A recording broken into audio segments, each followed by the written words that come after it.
안녕하세요. 네, 한국근대문학관 함태영이라고 합니다. 네, 오늘 3월 25일 토요일 저희 문학관 두 번째 책담회를 시작하겠습니다. 오늘 행사는 인하대학교 한국어문학과와 공동 주관하는 행사입니다. 이 행사를 같이 그 주관하는데 여러 도움을 주신 인하대 한국어문학과 여러 선생님들께 감사 인사드립니다. 네, 그리고 유튜브로 보시는 많은 구독자분들 또 감사드리겠습니다. 오늘 두 번째 책담회인데요. 오늘은 인천 출신의 젊은 평론가 분들을 모셨습니다. 그 문학관에서 사실 평론 책으로 아마 북콘서트 하는 거는 이번 시도가 처음이라고 생각을 하고요. 요새 뭐 인터넷과 그다음에 여러 가지 OTT도 많이 늘어나고 있고 유튜브를 비롯한 다양한 그 정보를 얻을 수 있는 플랫폼들이 어마어마하게 늘어나고 있어서 특히 이럴 때일수록 그 기준이 필요하다고 생각하거든요. 좋은 책이란 무엇인가, 좋은 작품이란 무엇인가. 이제 그런 쪽에서 지금 그 굉장히 열심히 그 연구하시고 글을 쓰시는 두 분 선생님을 모셨습니다. 그래서 오늘 행사는 두 분, 손원실 선생님과 송수연 선생님의 이제 주인공이시고요. 그러면 오세란 선생님께 마이크를 넘겨서 오늘 행사 본격적으로 시작하도록 하겠습니다. 2023년 한국근대문학관 제2차 책담회 진행을 맡은 저는 청소년 문학평론가 오세란이라고 합니다. 오늘은 아까 말씀드렸듯이 평론이라고 하는 비평이라고 하는 아주 특별한 문학에 관해서 이야기를 좀 나누는 다정한 자리를 만들어 보려고 하고요. 평론가라는 직업은 시나 소설 혹은 동화 같은 문학을 제일 먼저 제일 깊이 읽는 독자이자 또 그 독서의 결과물을 자신만의 언어로 기록해서 그것을 또 독자들과 나누는 아주 특이한 위치에 있는 사람들이죠. 선우은실 선생님 먼저 제가 잠깐 소개해드리고 인사 나누도록 하겠습니다. 인천에서 태어나셨고요. 인하대학교에서 공부하셨고요. 그리고 2016년에 경향신문 신춘문예를 통해 평론을 발표하시고 먼저 펴내신 공저로 끝없이 투명해지는 언어를 내셨습니다. 최근에 시대의 마음이라는 평론집을 내셨는데요. 그 책머리에 보니까 이런 이야기를 하셨어요. 시대라는 거대한 시공간의 언어를 통과해 가면서 건져 올린 것은 겨우 마음, 어쩌면 대단하게도 마음이다. 라는 책머리에 글을 읽으니까 왜 제목이 시대의 마음인지가 조금 어렴풋이 짐작되기도 하는데요. 그래 어렴풋이 짐작되고 있는 것들을 좀 더 필자의 목소리를 통해서 좀 자세히 들어보도록 하겠습니다. 그럼 큰 박수로 선우은실 선생님 맞이해 주셨으면 좋겠습니다.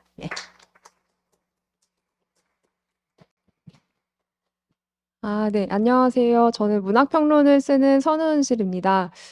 이번에 시대의 마음이라고 하는 첫 번째 평론집을 내게 되었는데요. 문학관에서 이런 좋은 기회를 만들어 주셔서 여러분들과 직접 얼굴을 맞대고 이야기할 수 있는 이런 기회가 만들어져서 매우 기쁘고 또 지금 생각보다 많이 긴장이 되네요. 그러니까 언제나 평론가들은 거의 이제 오세환 선생님 지금 앉아 계신 요 위치에 앉아서 다른 작가분들이랑 대화를 이렇게 좀 주도하고 이런 역할들을 주로 하거든요. 근데 또 여기에 앉아 있으니까 무슨 얘기를 해야 되지? 라는 생각이 벌써부터 좀 찾아들고 하는데요. 선생님께서 앞에서 아까 책머리에 일부를 읽어주셨는데, 이게 생각보다 굉장히 쑥스러운 일이다라는 생각이 드네요. 그러니까 내가 쓴 글을 다른 사람의 목소리로 듣는다라고 하는 게, 내가 이런 것도 썼나 싶은 생각이 들면서도, 이걸 어떻게 책임지지? 하는 고민이 좀 같이 드는 것 같아요. 그래서, 선생님께서 좀 헤아려 주셨듯이 시대의 마음이라고 하는 이제 제목을 정할 때, 제가 2016년부터 2022년까지 이제 평론을 해오면서 특정하게 이제 좀 주목하게 된 주제들이 있었거든요. 그래서 책 앞에 부에서도 얘기를 하고 있지만 뭐 노동이라든지 젠더라든지 동시대성이라든지 이런 것들에 대해서 주목을 했는데 얼마간은 평론이라는 언어 자체는 사실 굉장히 정합적인 것들을 요구하고 뭐 조금 더 사회적인 것들을 요구하고 그래서 정확하고 객관적이고 논리적이고 이런 것들로 통용되고 있고 얼마간 그것들이 사실이기도 하지만 지금 이 시대에 제가 이 시대를 건너가면서 느끼는 것들은 어떤 사회적이고 정합적인 개념으로서 이 시대를 설명하는 게 아니라 조금 더 마음이라고 하는 추상적인 방식으로야만 말할 수 있는 것들이 좀 있겠다라는 생각이 들었어요. 그래서 어떤 면에서는 시대도 굉장히 큰 개념이고 마음도 추상적인 개념이지만 그게 이제 제가 몇 년간의 평론을 쓰면서 가장 찾고 싶었던, 가장 이렇게 좀 형태를 매만져 보고 싶었던 것의 핵심이 아니었나 해서 제목을 그렇게 짓게 되었습니다. 책을 이제 제가 단독 저서를 낸 건 이제 처음이었는데 이전에는 뭐 작품 해설을 쓴다든지 하는 방식으로 단행본에 참여한 적은 있었거든요. 근데 그때에도 어떤 작가의 책이 있고 거기에 이제 제가 글을 같이 실음으로써 이제 협업을 한다 정도의 감각이 있었는데 온전히 자기 책을 묶는다라고 하는 건 생각보다 더 품이 많이 들고 책임감이 필요한 일이더라고요. 그래서 사실 저는 책을 묶으면서 이제 글 자체가 부족하지는 않았거든요. 그런데 분량이 너무 많아지고 뭐 그리고 또 욕심껏 다 넣을 수 없는 지점들이 분명히 존재해서 거의 이제 보통 3교까지를 보거든요. 근데 마지막 교를 보는 순간까지도 글을 빼고 순서를 조정하고 이런 작업을 굉장히 많이 했던 것 같아요. 그래서 그만큼 신경을 썼던 만큼 이제 읽으시는 분들도 이러한 특정한 테마들이 이런 식으로 좀 통일감 있게 묶였구나 하는 것들이 잘 전달이 됐으면 좋겠다라는 생각이 좀 들고요. 그런 과정에서 제가 편집자 선생님께도 굉장히 여러 가지 질문을 많이 했거든요. 뭐, 선생님, 이 글 너무 후지지 않나요? 그러니까 이게 격차가 있다 보니까 10년대에 썼던 것도 실어야 되고 20년대에 썼던 것도 실어야 되다 보니까 옛날 글이 너무 미달해 보이는 측면들이 있어서 되게 많이 물어봤어요. 이거 뺄까요? 말까요? 했는데 이제 편집자 선생님께서는 이런 이유로 이 글이 있는 게 좋다라고 말씀을 해주시기도 하고 또 이제 어떤 다른 작가 친구한테도 많이 물어봤거든요. 근데 그 친구가 이게 좀 후져 보일지라도 이러한 논의들까지도 이제 네 글이지 않냐라고 얘기를 해줘서 사실은 이제 제 마음에 들지 않고 이건 조금 미숙하다라고 생각하는 글들도 있는데 책 안에는 근데 지금 제가 쓰는 것에 다 밑거름이 되었다라고 생각해서 저한테는 이것들을 다 드러내서 보여주는 게 이제 하나의 과정, 제가 이러이러한 평론가로 성장하는 하나의 과정이라는 생각을 좀 했었어요. 그래서 읽으시면서 이거는 좀 별론데? 라는 생각이 당연히 드실 만한 글들도 있겠지만, 네, 조금 너그러운 마음으로 봐주셨으면 좋겠습니다. 옆에 계신 송수연 선생님도 같이 인사를 하고, 예, 시작을 하도록 할게요. 예, 송수연 선생님께서는 인천에서 안 태어나셨네요. 전주에서 태어나셨네요. 예. 네. 그리고 인천의 그 인하대학교에서 역시 공부하셨고, 특히 아동문학 쪽으로 예, 공부를 하셨고요. 결의 아동문학회 회원이시고, 그리고 창비 어린이 신인평론상 2014년에 다문화 시대의 아동문학과 재현의 윤리라는 제목으로 평론 활동을 시작하셨고요. 예, 현재 개간 작가들 편집위원으로 일하고 계시고 어린이 청소년 SF 연구 공동체 플러스 알파 회원으로 예, SF 작품을 찾고 계시는 일을 하고 계시기도 합니다. 예, 최근에 우리에게 우주가 필요한 이유라는 평론집을 내셨는데요.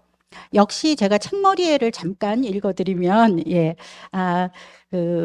여기에 그 송수연 선생님께서는 예, 평론은 내가 사랑하는 작품들을 사람들과 나누고 함께 이야기하고 싶은 욕망에서 시작했다. 이 이야기를 좀 보세요. 이렇게 아름다워요. 심장이 뛰고 눈물이 나요. 나에게 아동문학은 사랑이고 희망이다. 예, 그래서 여기에 그것을 나누고 싶은 작품을 읽고 독자로 읽고 다시 그것을 나누고 싶은 마음으로 평론을 시작하셨다고 합니다. 예, 송수연 선생님도 역시 큰 박수로 이 자리에 예, 함께 해주셨습니다. 네, 반갑습니다. 방금 소개받은 송수연입니다. 원래 안경을 끼는데요. 안경을 안 끼고 여러분들이 정확하게 보이지 않는 게 나에게 좋겠다라고 생각이 들어서 안경을 벗었습니다. 안경을 벗으니까 매우 좋네요. 너무 다 희미하고 아주 좋은 것 같습니다. 비평집을 묶는 동안 제일 먼저 들었던 생각은, 그러니까 제가 다른 평론가 분들도 뭐 어렵게 쓴다고 하시더라고요. 근데 저는 정말 시쳇말로 피똥을 싸면서 글을 쓰기 때문에 쉽게 이렇게 글을 쓰지 못하거든요. 그래서 쉽게 그러니까 주변에서 저를 볼 때는 너는 정말 쉽게 쓰는 것 같아라고 말하지만 그게 그렇지 않고 그렇게 한 편의 글이 그러니까 마감에 닥쳐서는 막 쓰는데 그 전까지 약간 정상인이 아닌 삶을 살거든요. 잘 먹지도 않고, 그러니까 먹지 못하는 거죠. 그리고 막 폭식도 하고 막 이상한 온갖 짓을 다 하다가 이제 원고 독촉 전화가 오면 이제 그때부터 쓰기 시작하는 이상한 습관이 있는데, 그래서 제가 또 어떤 습관이 있냐면 활자화돼서 나온 제 글을 읽지 않나요. 읽지 않기도 하고 읽지 못하기도 하고. 그래서 저는 발표된 제 글을 읽은 게 굉장히 손에 꼽히는 것밖에 읽지 않았고 거의 다 읽지 않았거든요. 근데 이제 비평집을 묶으면서 그간 제가 발표해 왔던 글을 한꺼번에 여러 번 읽는다는 아주 저한테 되게 신기한 경험이었는데, 그걸 했다는 게 아마도 가장 큰 소득이었다라는 생각이 들고요. 그리고 어떻게 보면 당연한 거지만 그 제 글과 글이 제 생각이잖아요. 근데 제 글과 제 생각에 읽어보니까 일관성이 있더라고요. 그래서 내가 되게 일관성이 있는 사람이구나. 이거를 제 글을 읽으면서 더 깨닫게 돼가지고 내가 이런 사람이네라고 반추해 볼 수 있는 또 시간이 돼서 재밌기도 하고 좀 그랬습니다. 이 두 권의 책이 또 공교롭게 같은 출판사에서 나왔더라고요. 예, 그래서 문학동네에서 굉장히 좋은 책을 펴내고 계시는구나. 지금 또 특히 평론집을 열심히 펴내고 계시는구나 하는 생각도 들었는데요. 이번에는 다시 선훈실 선생님과 함께 집중 탐구 시간을 한번 가져보도록 하겠습니다. 예. 그 선훈실 선생님께서 이제 책이 오랫동안 쓴 글이 묶여 있기 때문에 사실 비평가들은 책을 자주 내지는 못하거든요. 그래서 그러다 보면은 제일 난감한 경우가 이 시대의 흐름은 2023년인데 평론은 이제 2010년대의 이야기를 할 수밖에 없는 책들이 그 평론이 묶이기도 하고 그래서 좀 난감하기는 한데요. 제가 평론 활동하면서 보면은 이 정도면 굉장히 빨리 나온 편에 속해요. 그 평론집이. 예, 그래서 선훈실 선생님이 그동안 굉장히 열심히 쓰셨고 굉장히 열심히 활동하셨다라는 것을 이 책을 보면서 느낄 수가 있었고요. 그리고 저는 특히 재미있었던 것이 책머리에 책을 빨리 실물을 보고 싶고 빨리 평론집 한 권을 내 이름으로 된 평론집을 만나고 싶다는 그 욕망에 대해서 숨기지 않고 책머리에 써주셨거든요. 근데 사실 그거는 글을 쓰거나 책과 가까이 하는 문학인이라면은 그 욕망은 누구나 가지고 있는 욕망인 것 같아요. 예. 그런데 책을 펴낸 다음에는 또 좀 마음이 달라지기도 하거든요. 실물을 받고 나면은 도리어 두려워지는 경우도 있거든요. 예, 그 전에 보이지 않던 그 나의 마음과 나의 생각과 이런 것들이 다시 한번 검토되는 자리이고, 특히 평론가들이기 때문에 항상 타인의 책을 비평하고 평론하는 사람들이었는데 이제 도마 위에 오르게 되는 그런 상황이기 때문에요. 예. 펴낸 다음에 어떠셨는지 그런 두려움 같은 건 좀 없으셨는지 그런 거 여쭤보고 싶어요. 네, 원고는 다 묶이고 이렇게 교정이 끝났는데 이제 책을 만든다라고 하는 거 어쨌든 물성이 있는 걸 만든다는 거니까요. 그래서 그런 과정에서 이제 생각보다 시간이 조금씩 이제 지나가면서 이거는 뭐 조급하게 맘먹는다고 다 되는 일이 아니겠다 하면서 약간 이제 그 긴장이 좀 풀어진 게 있었거든요. 근데 그런 시점에 오늘 릴리즈합니다 해서 저는 사실 그게 꽤 오래 걸리는 일인 줄 알았거든요. 근데 한 30분 뒤에 정말 릴리즈가 돼 있는 거예요. 근데 저는 또 하필이면 그때 외부 일정이 있어서 막 다른 거에 정신이 팔려 있어서 막 그 어떤 두근두근하는 순간을 충분히 이렇게 마주하지 못했는데, 근데 어쩌면 저한테는 그게 좀 다행스러운 일인 것 같기도 해요. 그러니까 그 이후에 그래서 좀 반응이 어떻지, 뭐 어떻게 올라갔지 하는 것들을 조금 시간을 두고 지켜보면서 이런 식으로 책이 나왔구나. 라는 이 실감 자체를 굉장히 오랜 시간 가져갔던 것 같아요. 직후에 오히려 못 느꼈기 때문에.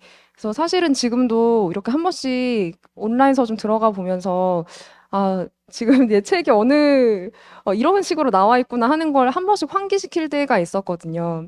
그래서 그런 점에서 오히려 막, 아, 빨리 되고 싶다 하는 마음들이 책을 낸 이후에는 좀 진정된 지점들이 있는 것 같고요. 또 말씀하셨던 것처럼 늘 다른 사람의 작품에 대해서 말했는데 이제는 이제 빼도 박도 못하게 이제 누군가가 내 책에 대해서 얘기할 거라는 생각을 하니까 조금 무섭더라고요. 그래서 아, 작품 뒤에 사람이 있다는 걸 언제나 생각을 하고 이렇게 막 다짐을 하면서도 그래도 또 많이 관심 가져주셨으면 좋겠다라는 기대들도 여전히 좀 품고 있어요. 근데 제일 많이 들었던 건 사실 이제 선배 평론가들한테 책 내면서 뭐 어떤 점을 신경 썼냐 조언을 많이 구했거든요.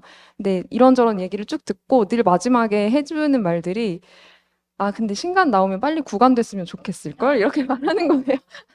네, 그래서 그런데 당연히 계속 신간이면 좋겠는 마음도 있지만 조금 빨리 구간이 됐으면 좋겠다라고 하는 그 상충되는 마음이 없지는 않더라고요. 네, 하지만 그래도 오래가는 책이었으면 좋겠다. 그런 생각을 좀 하고 있습니다. 예. 또 한 가지 조금 더 깊이 들어가서 좀 여쭤보고 싶은 것 중에 하나가 제일 제가 특이하게 봤던 게 이제 뒤편에 이제 실려 있는 양경원 평론가의 대담에서 또 다시 한번 확인이 되는 부분인데요. 많은 평론가들이 이 시대를 진단하고 또 문학을 이렇게 좀 검토하기 위해서 많은 이론가나 철학자나 사회학자의 이론을 많이 끌어들이거든요. 그래서 좀 그것을 깊이 있게 도구로 그런 철학을 도구로 사용하고 그것을 본인의 글에 인용하기도 하고 그런 방법을 많이 쓰고 있는데요. 선훈실 선생님 그 평론집은 그런 부분보다는 그런 것들을 다 아마도 공부해서 녹이셨겠죠. 그걸 녹인 다음에 본인의 언어로 이야기하려고 하는 그런 노력이 굉장히 눈에 많이 띄었어요. 그래서 그 평론도 일종의 문학의 범주에 들어 있거든요. 그래서 분명히 자기의 문장과 자기의 언어로 조탁된 글들인데, 다른 공부한 학술적인 평론집에 비해서 훨씬 문학적이고, 훨씬 자신만의 문장과 자신만의 생각, 언어, 이렇게 사유하려고 하는 부분이 좀, 다른 평론집하고 조금 차별화되어 있는데, 평소에 글을 쓸 때도 그런 어떤 것들을 의식하시는지, 그런 좀 궁금해요. 예. 네. 주석 없는 비평을 지향하는 편이거든요. 그런데 제가 이거는 평론이라는 행위가 굉장히 재미있고, 그래서 평론문이라는 글을 좀 써봐야겠다라고 이제 생각을 한 시점부터의 결심과 좀 연관이 되어 있을 것 같은데요. 평론이 다른 문학 장르에 비해서 좀 어렵다라고 여겨지는 편이잖아요. 그리고 실제로 그런 부분들이 어쩔 수 없이 형식상의 문제 때문에 있다고도 생각하는데, 근데 그런 것들을 쓸 때, 제 목표는, 전공자가 아닌 사람이 읽었을 때 막, 너무 이해가 된다. 이렇게까지는 아니더라도, 뭐 이런 내용이구나. 하는 정도로 읽힐 수 있을 정도로 쓸 수 있어야 된다고 생각을 했었거든요.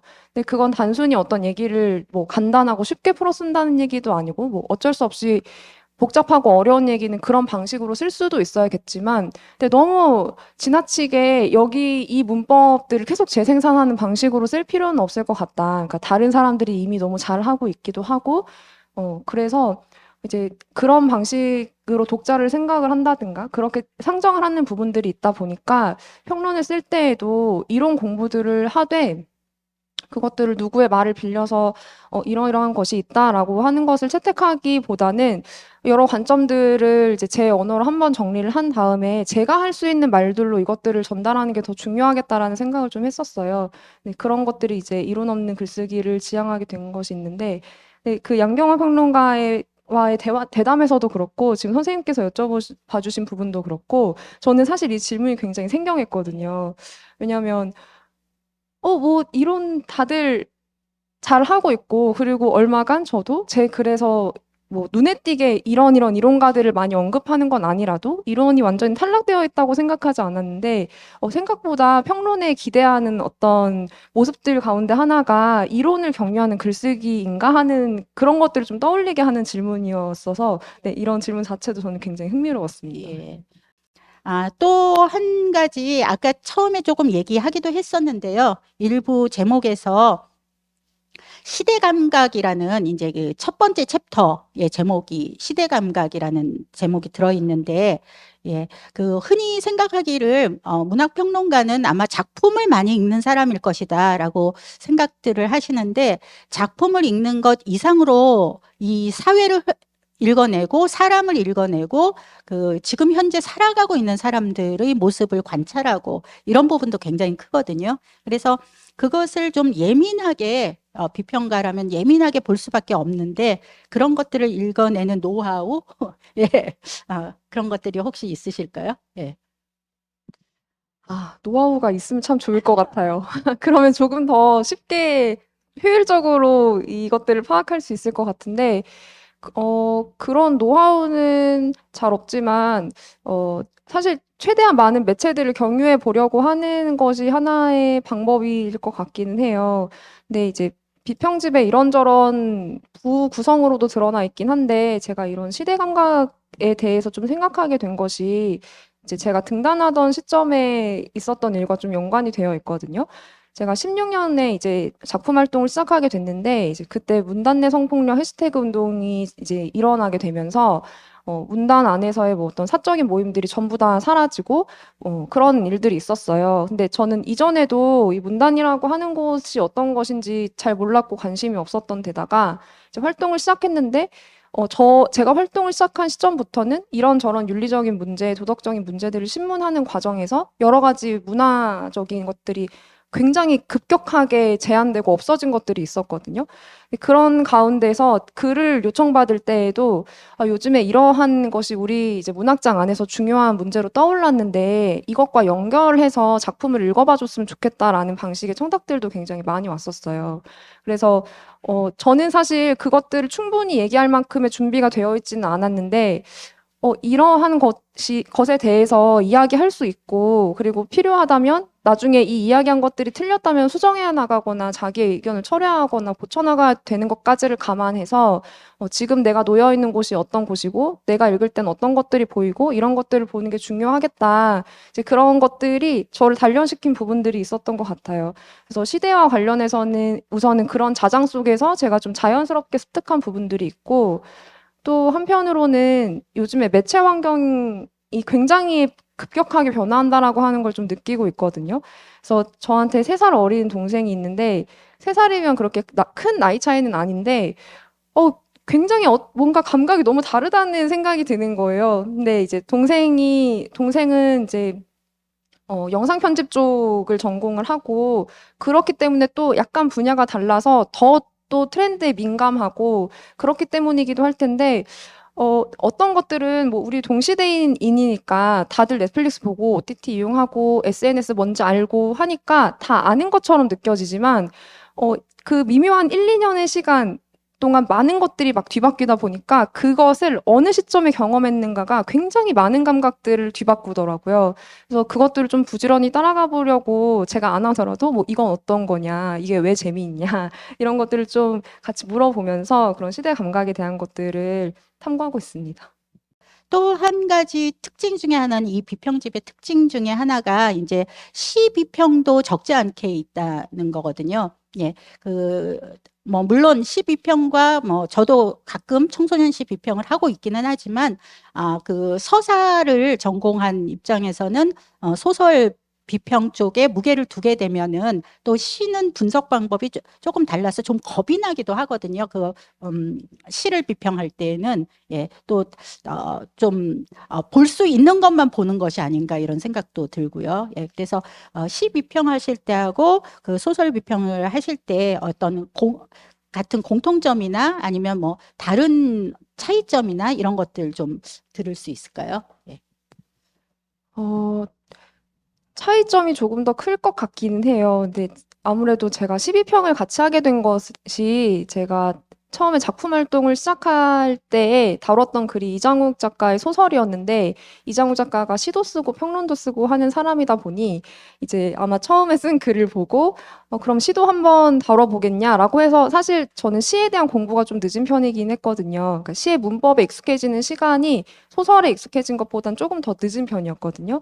그래서 나름대로 이걸 어떻게 말을 만들어 보려고 노력했던 시간들도 있고 했는데 제가 평론이나 해설을 쓰면서 느끼는 좀 두 장르의 다른 점은 소설은 비교적 이제 우리가 사유하기 익숙한 이야기 방식으로 되어 있어서 어떤 사회적인 맥락을 끌어오거나 하는 것이 조금 더 자연스럽고 용이한 편인데 시 같은 경우에는 편수가 굉장히 많고 어떤 시와 어떤 시를 연결짓느냐에 따라서 만들어지는 이야기 자체가 굉장히 많아지거든요. 근데 소설은 소설집을 다룬다고 하더라도 그 안에 한 6, 7편 정도가 평균적으로 들어있기 때문에 그것들을 아무리 많이 연결지어도 나올 수 있는 가짓수가 되게 많지는 않고 심지어 하나로 다 엮어서 이야기할 수 있는 경우들도 있었거든요. 그래서 시 같은 경우에는 그런 점에서 조금 더 평론이 만들어낼 수 있는 이야기의 자율성이 큰 편이라고 저는 생각하는데 그만큼 자의적인 해석이 돼버릴 수도 있겠다는 생각을 해요. 그러니까 나한테는 이런 것들이 하나의 이야기라고 생각해서 제출을 했는데 그런데 순전히 제 기준일 뿐인 거죠. 그래서 여기에 다른 사람들이 읽었을 때도 이런 것들을 묶어 읽는데 충분한 기준이 납득이 된다 할 만한 뭔가를 세워주는 일이 시 해설이나 비평을 할 때 가장 이제 주안점이 되는 요소였던 것 같고, 소설 같은 경우에는 굉장히 그러니까 순전히 글자와 문장의 측면에서 시보다 많은 것들이 주어지기 때문에 어떤 장면을 잘 뽑아낼 것인가 하는 게 더 문제였던 것 같아요. 그러니까 작품 하나를 통째로 얘기하는 것보다 소설은 이제 흐름으로 파악하기 마련이니까 우리가 그냥 뭉뚱그려서 이야기나 줄거리로 여기는 경우가 많거든요. 근데 오히려 그런 장르일수록 저는 형식을 더 중요하게 생각해야 된다, 파악해야 된다라고 봐서 뭐 가령 어떤 시점으로 쓰여 있는지, 그게 이 주제를 전달하는데 어떤 효과를 내고 있는지 이런 것들, 이런 디테일들을 소설의 한 장면으로부터 건져 올리는 게 조금 더 재미있는 작업이겠다라는 생각들을 좀 하고 있습니다. 네. 그러니까 그 평론집 보시면 아시겠지만 12평과 소설 비평 각각의 비평들이 전부 좋은 그 텍스트들을 잘 그 선별하셔서 각각 굉장히 깊이 있게 다루고 계셔서 그 부분도 저는 독자로서 굉장히 재미있게 읽었어요. 특히 그 저 같은 경우는 이제 아까 말씀드렸듯이 나이의 견적이 지금 계속 나오고 있는데 그 12평 같은 경우에 뭐 최지인 시 같은 경우 이제 시인의 시를 비평을 해주셨잖아요. 근데 제가 기존에 생각하고 있었던 그 노동시라고 하는 그 개념이 굉장히 협소하구나.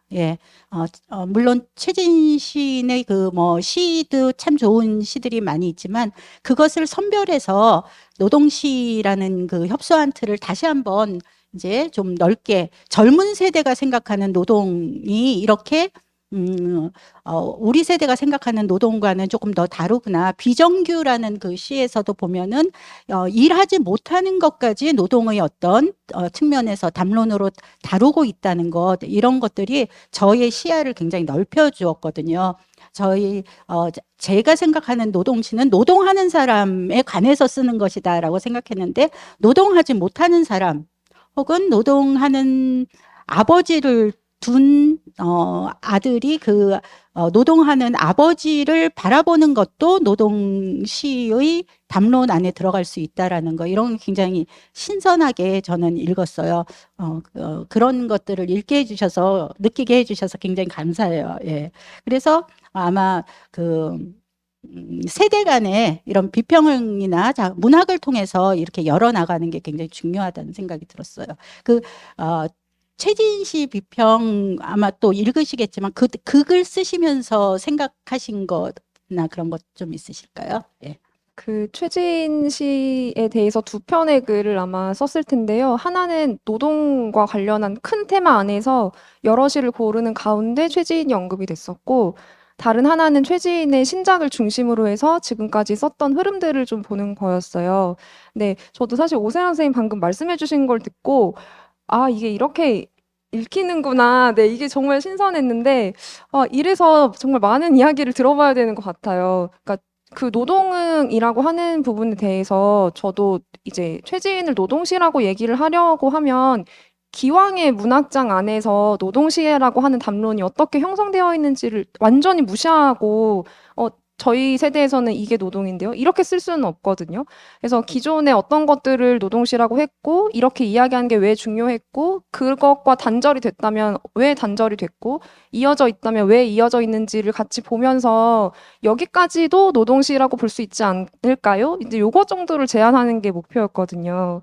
근데 저는 무엇보다도 제가 막연하게 생각하는 처음 노동시의 이미지가 막 구호를 외치고 막 노동자 막 단결 우리는 만국의 노동자다 이거였어요. 근데 최진실을 딱 열어서 봤는데 뭐라고 설명하기 어렵게 이건 노동신데라는 느낌이 드는데 그런 구호 같은 것도 없고 막 너무 절망과 슬픔에 막 빠져가지고 허우적거리는 화자가 보이는데 그게 너무 마음이 아픈 거예요. 그래서 그런데 최근에 노동시 만약 내가 이걸 노동시다라고 얘기를 하고자 한다면 기왕의 어떤 구호 같은 것들은 조금 지금 그 목소리가 작아진 상태이긴 하지만 여기에서 어떤 감정을 태동하는 하나의 인간의 수행성으로서 노동을 받아들여서 좀 영역을 조금만 더 넓힐 수 있지 않을까 하는 생각들이 좀 들었었거든요. 그래서 이제 최지인 씨를 호명하면서 노동시의 범죄에 대한 검토들을 좀 같이 하고자 했었어요. 그런 평론들 읽으면은 저도 이제 굉장히 또 색다른 시야를 얻게 되기도 하고요. 또 그 기존 세대들이 가지고 있던 그 틀이라는 게 되게 견고하잖아요. 그래서 노동이라든가 이런 것들을 굉장히 거대 담론으로 접근을 하게 되는데 문학이라는 것은 결국 사소한 이야기 그리고 작은 이야기에서 출발해서 그것을 보편적으로 전달해 주는 것이기 때문에 다시 한번 그 사소함에 그 아주 작은 것들에 다시 그 돌아보게 되는 그런 지점이 있었어요. 이번에는 그 송수연 선생님한테 이번에는 그 새 신작에 대해서 그 평론집에 대해서 좀 말씀드리도록 하겠습니다. 예, 송수연 선생님 저는 사실은 굉장히 오랫동안 같이 지냈고 그 우리가 둘 다 평론가가 아니던 시절부터 그 아동문학을 같이 공부하던 사이였기 때문에 등단하기 오래전부터 활동하셨던 걸 제가 잘 알고 있고요. 그리고 아까도 이제 본인이 말씀하셨지만, 천천히 쓰시는 분이고, 굉장히 오랫동안, 천천히 활동하시는 분이라서 그 비평집 묶는 시간도 사실은 적지 않은 시간이었잖아요. 그래서 이 비평집을 묶는 동안 결과, 그리고 그 결과물을 보는 소회를 다시 한번 짚어주셨으면 좋겠습니다. 이런 자리들이 이전에도 여러 번 있었거든요. 되게 소규모로도 있었고. 근데 이제 책이 어떻게 읽히시던가요? 이렇게 물어보면 재밌어요 라는 얘기를 들었을 때 제일 기뻤어요. 재밌다는 얘기는 그게 어쨌든 제가 떠든 말이 이해가 되고 거기에서 뭔가 느끼시는 바가 충분히 있었고 소화가 돼야지 재밌는 거잖아요. 소화도 안 되면 그러니까 이게 그들만의 리그면 재미를 느낄 수가 없을 텐데 재미있고 쉬웠다라는 얘기를 들었을 때 평론가의 평론이 쉬울 수 있다는 거를 제 책을 보고 알았다는 말을 들었을 때가 사실 제일 기뻤어요. 물론 지금도 더 쉬워져야 되고 더 재밌어져야 한다고 생각을 해요. 저는 제 글에 그렇게 만족하지 않는 편인데 앞으로 더 많이 노력해서 더 쉽고 더 재미있게 써야 한다고 생각하지만 그래도 쉽고 재미있고 어떤 분은 막 이렇게 그 포스트잇 같은 걸 막 진 걸 이렇게 보여주시 내가 이렇게 많이 붙이고 이걸 다 읽었다. 너무 감사하다고. 네, 그런 부분이 그러니까 저는 작품도 그렇고 제가 아까 오 선생님도 말씀드렸는데 제가 평론을 하게 된 이유는 저 원래 일반 문학, 현대문학 소설 전공이었었고 아동문학으로 전환을 해봐라라는 제안을 학교 다닐 때 대학원 시절에 여러 번 들었는데 사실 한 귀로 듣고 한 귀로 흘린 것도 아니고요. 귀뜸으로도 듣지 않았거든요. 왜냐하면 아동문학을 읽고 자라지 않았어요. 제가 이게 나이가 좀 연식이 많이 돼가지고 70년대생이라서 제가 70년대생은 아니고 74년생이라서 저 때는 한국 동화가 그렇게 많지 않았었거든요. 어렸을 때 책을 많이 보기는 했는데 세계문학 전집을 읽고 자랐지 한국 동화를 저는 어렸을 때는 정말 한 번도 못 읽어본 것 같아요. 그냥 아주 어렸을 때는 세계문학 읽었고 그다음에 중학교 가서는 한국 문학을 읽었지만 동화가 아니고 소설을 읽었었죠. 그래서 동화가 뭔지 잘 몰랐고 근데 이제 자꾸 주변에서 권유를 하는 거, 넌 정말 잘 맞을 것 같아. 너하고 정말 잘 어울려라고 끊임없이 이렇게 했는데 정말 귀등으로 듣지 않다가 석사 논문을 준비하는 과정에 너무 지치니까, 논문을 쓰다가 너무 지치니까 책을 많이 사서 아동문학 좋다는 책을 많이 사서 읽었는데 정말 좋더라고요. 그 전에도 제가 뭐 게으른 학생이었지만 그래도 책은 꾸준히 읽었었는데 뭐 제 개인의 감정이기도 하고 아동문학의 특성이기도 한데 소설에는 없는 세계가 거기 있더라고요. 그러니까 흔히 뭐 이 얘기는 뭐 전공하시는 분들도 아마 있을 테니까 뭐 이걸 다 풀어서 설명하자면 너무 어려울 것 같고요. 그 루카치의 길이 시작되었는데 여행이 끝났단가? 예. 거꾸로든가? 근데 저 그거 맨날 헷갈리는데 아무튼 소설은 그런 세계잖아요. 몰락하는 것을 보여주는 뜻대로 되지 않는 것을 보여주는 것이 소설의 세계인데 동화의 세계는 반대거든요.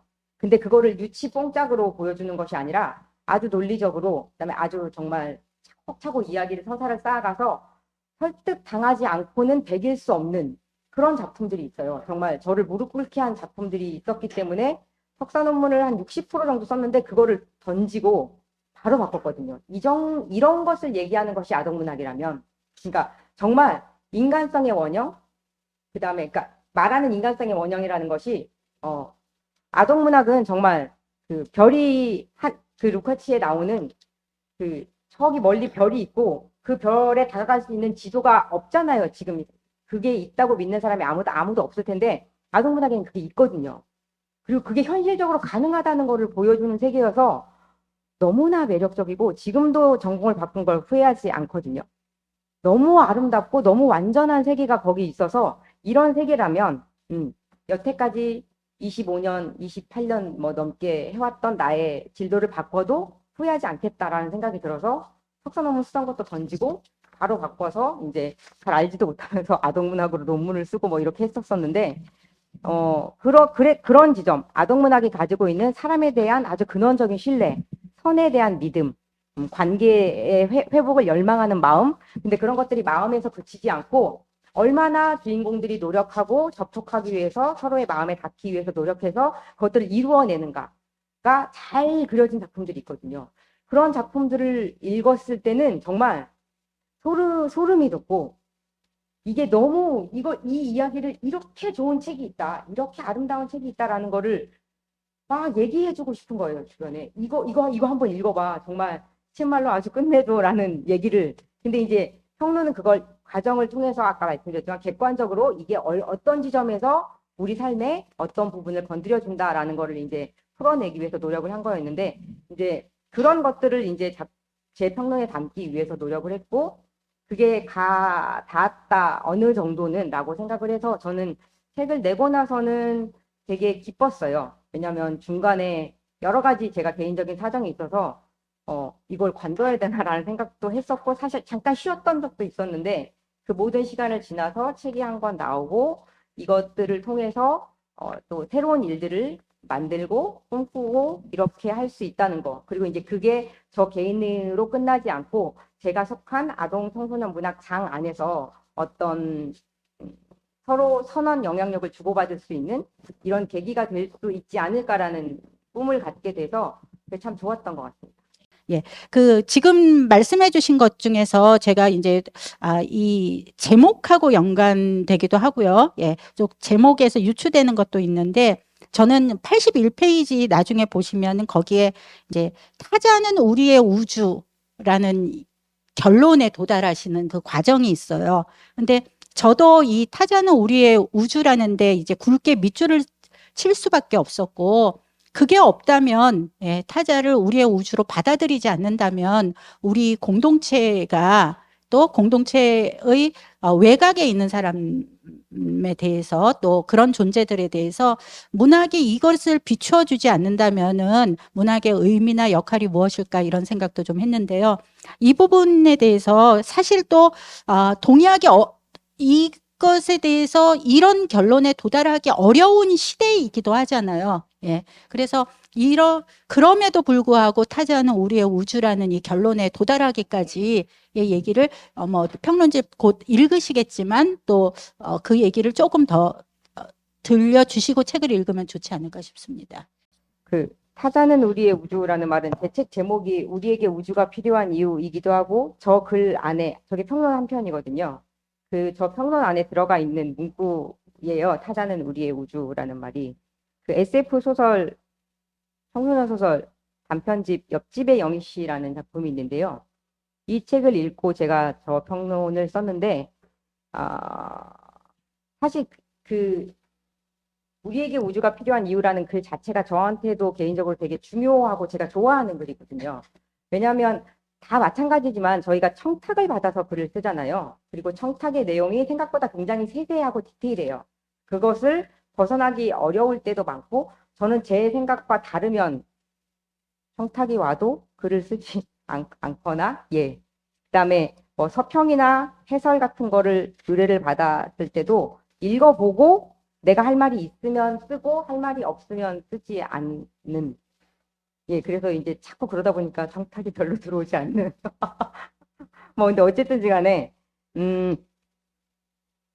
그 글이 저한테 왜 중요하냐면 제가 그 책을 읽고 나서 정말 너무 좋은 거예요. 아까 말씀드린 것처럼 이렇게 좋은 책이 이걸 막 너무 소문을 내고 싶은 거예요. 개인적으로 그 작가는 모릅니다. 본 적이 없습니다. 정승현 작가는 본 적이 없고요. 제 친구 거라서 소문내고 싶은 게 아니라 그냥 그 작품이 너무 좋아서 정말 너무 좋아서라는 말 말고는 설명이 잘 안 되는 거예요. 그래서 글을 너무 쓰고 싶었고 그래서 제가 자발적으로 쓴 몇 편 안 되는 글 중에 하나거든요. 그리고 이 글이 저한테는 왜 의미가 있냐면 머리로 쓰지 않고 보통은 머리로 저희가 많이 쓰잖아요. 배운 것을 해서 내가 어떻게 생각하는가를 녹여내는 것들이 평론인데 이 글은 저는 몸으로 쓴 첫 번째 글인 것 같아요. 정말 짧은 시간 안에 그 제가 가끔 이런 표현을 써서 되게 죄송하지만 뽕빠를 받으면 죄송합니다. 아유 문학을 한다는 자가 이런 저급한 표현을. 근데 그럴 때가 있어요. 제가 가끔. 그러면 누가 불러주는 것처럼 글을 쓸 때가 있거든요. 그러니까 이렇게 서론의 본론 이렇게 그런 걸 정해놓지 않고 제가 그냥 글을 그냥 되게 무식하게 쓰는데 이 글을 쓸 때도 처음부터 끝까지 거의 한 번에 쓴 것 같아요. 그 구조 같은 것도 전혀 짜지 않고 처음부터 끝까지 한 번에 썼는데 이게 그렇게 할 수 있었던 이유가 타자나 소수자 그러니까 쉽게 말해서 너잖아요. 나 말고 너, 나 아닌 모두들이 타자인데 사실 굉장히 먼 대상이죠 우리에게. 근데 그 타자나 소수자를 바라보는 그리고 그 재현하는 방식에 대해서는 제가 등단할 때부터 여태까지 그리고 아마 앞으로도 아동문학을 계속 한다면 문학을 계속 한다면 변하지 않는 저의 화두일 텐데 그 타자나 소수자를 재현하는 방식의 문제 제기를 제가 많이 한 편이고 지금보다 훨씬 더 섬세하고 지금보다 훨씬 더 윤리적으로 다른 방식으로 재현해야 된다라는 얘기를 저 책 전체에 걸쳐서 얘기를 했는데 아까도 말씀드린 것처럼 그 알미 머리에서가 아니라 실제 제 몸으로 내려와서 쓰게 된 글이었거든요. 이게 2017년에 제가 그 평론을 썼는데 2015년, 16년 이때쯤에 제 삶의 변화가 되게 많이 생겼어요. 그러니까 더 정확하게 말하면 2015년, 16년 전에는 저는 소수자를 바라보는 사람이었어요. 그러니까 사람의 지위라는 게 위치라는 게 항상 절대적이지 않잖아요. 제가 누구를 만나면 쉽게 말해서 갑일 때도 있고 또 다른 사람을 만나면 을일 때도 있고 이렇잖아요. 근데 소수자는 보통 언제나 을인 사람들이죠. 근데 제가 15년, 16년에 제 삶에 어떤 커다란 변곡점이 생기기 전까지는 그냥 계속 공부만 했던 사람이고 내내 책상에만 앉아 있었던 사람이고 제가 알고 있었던 소수자의 윤리 뭐 이런 것들은 다 머리에서 나온 거였죠. 근데 15, 16년에 실제 제가 소수자가 됐거든요. 한 손바닥만한 자리도 없는 그런 사람이, 그러니까 진짜 소수자가 된 거예요. 진짜 소수자가 되니까 진짜 소수자의 입장에서 세상이 제 뺨을 때리더라고요. 정말로. 그 세상이 소수자들의 뺨을 때리는 소설과 세상이 소수자들의 뺨을 때리고 짓밟고 이런 작품들은 많이 읽었고 그렇게 하면 안 돼라는 얘기도 많이 했는데 그 전까지는 제가 말씀드린 이게 소수자들이 맞는 걸 제가 이렇게 지켜보고 그러면 안 돼요 이렇게 얘기한 거였는데 15, 16년에는 제가 맞으니까 그 이후로 계속 쭉 맞고 있거든요. 지금까지도 계속 맞으니까 그건 안 돼요 이렇게 안 되고 안 된다고요. 아주 더 단호하게 저는 아까도 말씀하셨지만 예, 제 글 중에 그게 장점이기도 하고 단점이기도 한데 저는 평론은 명확하게 평가가 필요한 글이라고 생각하거든요.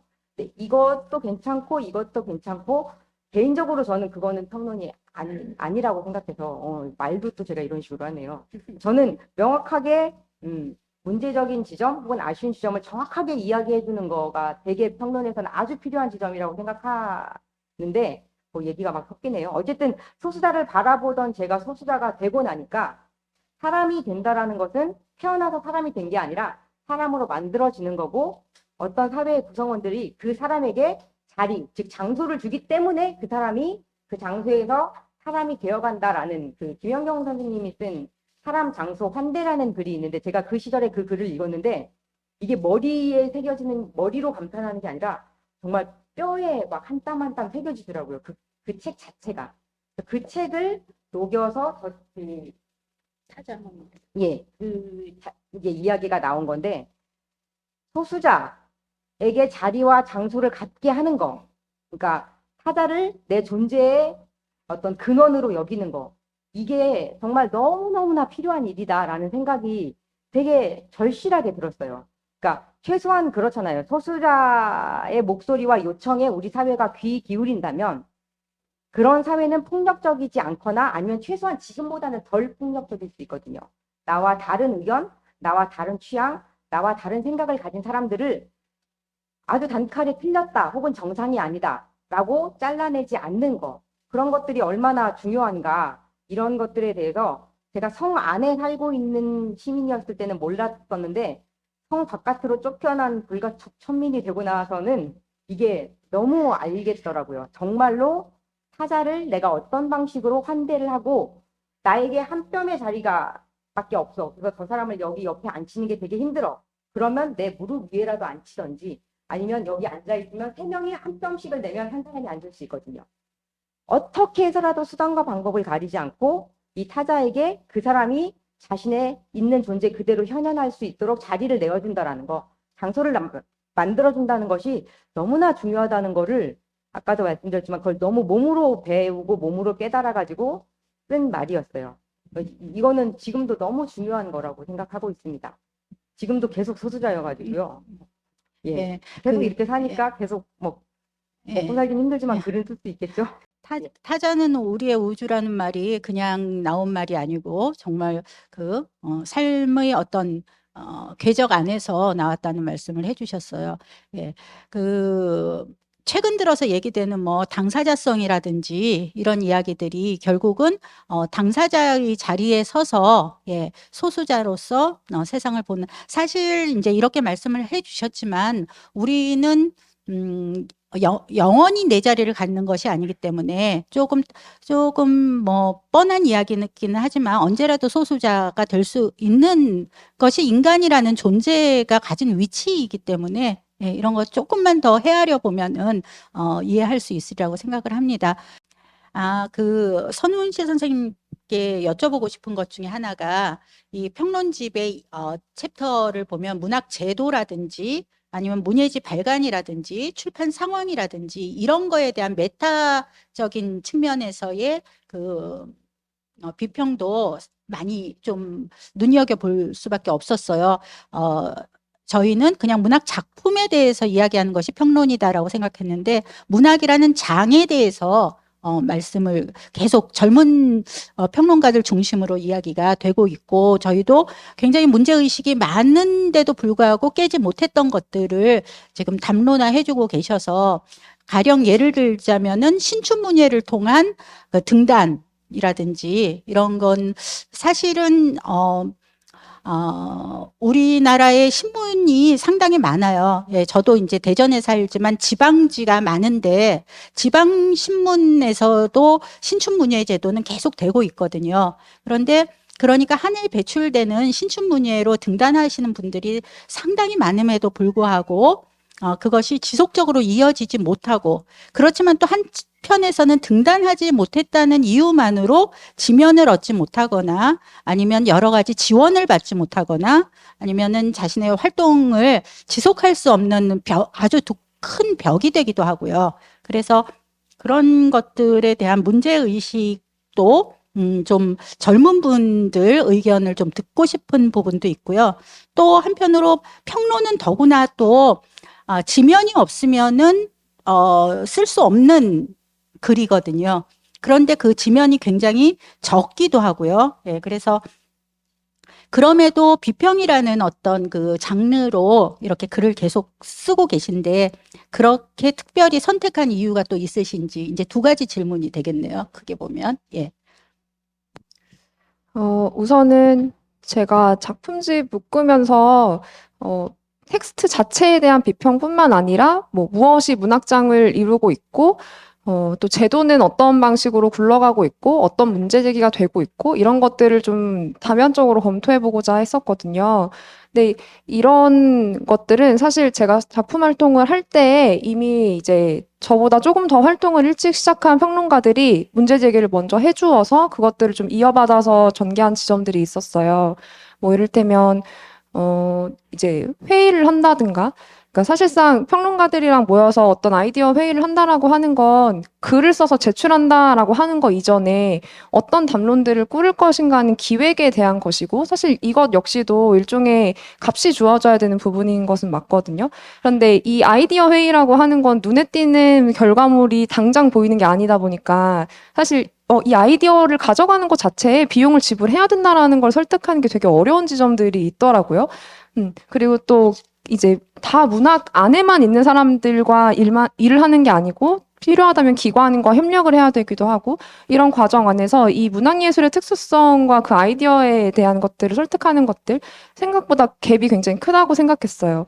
그래서 이 문학장 안에 있는 사람들은 그러니까 작품 활동을 하고 문학장을 좀 비교적 가깝게 경유하는 사람들은 이러한 부분들에 대해서 문제의식을 가지고 있는데 그런데 정작 우리끼리만 문제의식을 공유하고 있지 이게 실제로 어떠한 방식으로 제출되고 있다 또는 흘러가고 있다라고 하는 것들이 자료로서 남지 않으니까 이걸 뭐 실제로는 이렇습니다라고 설득할 만한 어떤 근거들이 실물로 주어지지 않는 지점들이 있었던 것 같고요. 그래서 이를테면 뭐 이제 다른 평론가 가운데서는 비평을 쓰거나 아이디어 회의를 하거나 하는데 실제로 주어지는 그러니까 노동력의 결과로서 주어지는 값이라고 하는 게 굉장히 부족하다라고 하는 걸 자기의 이제 몇 년간의 평론에 그거 평균치를 내서 이제 제시하고 그렇게 문제 제기를 하는 측면들도 있었거든요. 그래서 그걸 단순히 하나의 해프닝으로 볼 게 아니라 이걸 좀 기점으로 해서 우리가 이 행위를 가능하게끔 하는 우리의 구성 요소를 좀 다시 점검을 해볼 필요가 있고 그리고 무엇보다 있는 규칙을 그냥 수용하는 게 아니라 규칙을 다시 만드는데 직접 참여할 수 있을 때 우리가 지향하는 어떤 문학의 참여성이라고 하는 것들도 직접적으로 수행할 수 있다는 생각이 좀 들었거든요. 그래서 그런 담론을 좀 만드는 과정 안에서 검토했던 게 뭐 매체와 관련한 것들, 제도와 관련한 것들이었는데 그 등단 제도가 이제 대표적인 그래도 많이 관심을 가져주시는 부분 가운데 하나일 것 같아요. 근데 이것과 관련해서는 제가 몇 해 전에 문장웹진에서 대담을 했던 게 좀 생각이 나요. 거기에서 이제 등단해서 활동을 좀 오래 한 작가 2명과 이제 신인 작가 2명을 모시고 제가 사회를 보고 그 몇 회로 기획된 것 중에 저는 한 차시만 진행을 했었어요. 그래서 최근에 굉장히 다매체화된 시대라서 사실은 꼭 문예지나 신춘문예로 등단을 하지 않아도 자기 작품 활동을 할 수 있거든요. 그리고 훨씬 대중과 더 빨리 소통할 수도 있고요. 단순히 뭐 자비 출판이냐 아니냐의 문제뿐만 아니라 웹을 활용하는 방식에 대해서도 기왕의 매체가 가지고 있는 것보다 훨씬 더 다양성을 가지고 있고 거기 그러한 것들을 경유하는데 조금 더 접근성을 가지고 있는 이제 젊은 층들이 많아졌단 말이죠. 그래서 이러한 것들이 있는 시대에 문학 제도라고 하는 것이 좀 다시 점검되는 측면들이 있는 것 같다. 등단 제도 또한 처음에는 문학이 가지고 재생산하는 어떤 종류의 권위들이 문학이 지향하는 것과 어떻게 대비되는가, 어떻게 상충되는가 하는 문제에서부터 이 등단 제도에 대한 검토들은 시작이 됐지만 지금은 또 그게 매체 환경과 결부가 되면서 약간 다른 양상으로 이어지는 것 같다. 그래서 이제 거기 계신 작가들께 그런 것들을 여쭤봤었어요. 만약 지금 이 시대에 여러분이 청년 예술가로서 등단 또는 작품 활동을 하겠다고 마음을 먹었을 때 여전히 등단 제도를 경유하실 것 같은지 아니면 그렇지 않고 조금 더 다르고 색다른 시도들을 하실 수도 있겠죠. 그렇게 하실 건지를 한번 여쭤봤었거든요. 그래서 같이 여기 계신 분들도 사실 선생님들께서도 같이 생각을 한번 해봐 주셨으면 좋겠는데, 이제 저를 포함해서 대부분의 이제 작가분들께서 응답을 내놓아 주셨던 것이 지금 매체 환경의 변화에 대해서 젊은 층들이 훨씬 더 수용력이 크고 그리고 대중과 직접적으로 소통하는 부분들도 많고 하는 것들이 다 있는데도 불구하고 이제 문학 제도라고 하는 것, 등단 제도라고 하는 기왕의 것을 한번 거칠 것 같긴 하다라고 얘기를 하셨거든요. 근데 이게 단순히 뭐 제도에 대한 비판점이 없거나 해서가 아니라 우리가 문학을 사유할 때에 이전의 문학은 없고 우리 시대의 문학만 있는 게 아니잖아요. 그러니까 어떤 흐름 속에서 지금까지의 문학이 연결성을 가지는 건데 그런 가운데서 내가 이 지금 문학장에 대한 비판적 사유를 하는 것조차도 이전의 문학장이 계속해서 만들어온 이 틀의 자장 속에서 하고 있다라고 하는 거죠.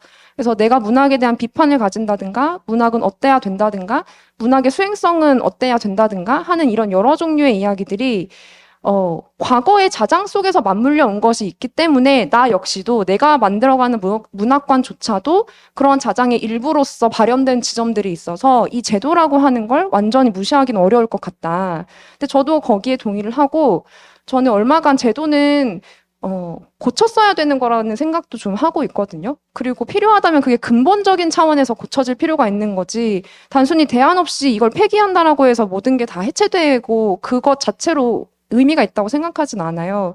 그래서 우리가 비판하려고 하는 제도가 어디에서부터 시작이 됐는지 분명히 당시에는 어떤 정당성을 가지고 있었을 거거든요. 그런데 이 시점으로 넘어오고 환경이 변화하면서 맞아떨어지지 않는 부분들이 생기고 그 균열이 점점 커지는 걸 거란 말이죠. 그래서 이런 것들을 어떻게 해결해 나갈 건지를 이 과거에서부터 차근차근 살피고 여기에 맞게 대안을 제시하거나 고쳤어야 되는 부분이 있다라는 생각들을 좀 했었어요. 그리고 만약 우리가 문학장 안에서 이런 얘기를 해야 된다면 비평이 그 담론의 한 역할들을 맡을 수 있겠다. 그래서 이제 문학 제도에 대해서는 네, 그런 얘기를 했었습니다. 저도 가만히 생각해 보면은, 제가 문학을 공부하던 젊은 시절에는 이 등단이라든가 이런 것들이 일종의 문학, 인으로서의 어떤 절차라든가, 그렇게 학습되었기 때문에, 등단하지 않는 상태에서 혹은 다른 여러 대한 매체에 글을 쓰는 것만으로 내가 평론을 하거나 문학을 한다라는 자의식을 가질 수 있는지에 대해서 자기검열 같은 것을 해왔던 것 같아요. 그런데 제가 이제 생각해 보면은 이제 젊은 분들한테 얘기해 주고 싶은 것 중에 하나가 그런 자의식은 사실은 어떻게 보면 되게 소모적인 부분이 커요. 예. 그런 시간을 너무 오래 지속하는 것보다는 대안적인 어떤, 지금 말씀하신 대로, 제도가 필요해서 생성되기는 했지만 지금으로 봤을 때는 그것이 권력화되지 않도록, 좀 목소리를, 내는 게 필요하고 그렇게 못한 선배로서는 조금 여러 가지 면에서 돌아봤을 때 젊은 사람들한테 그냥 맡겨버리는 이런 것들도 미안한 마음도 사실은 적지 않죠. 선배들 입장에서 봤을 때에는. 예. 이 시대에 과연 문학 비평에 귀 기울이고, 이렇게 같이 공유하려고, 담론을 같이 공유하려고 하는 분들을,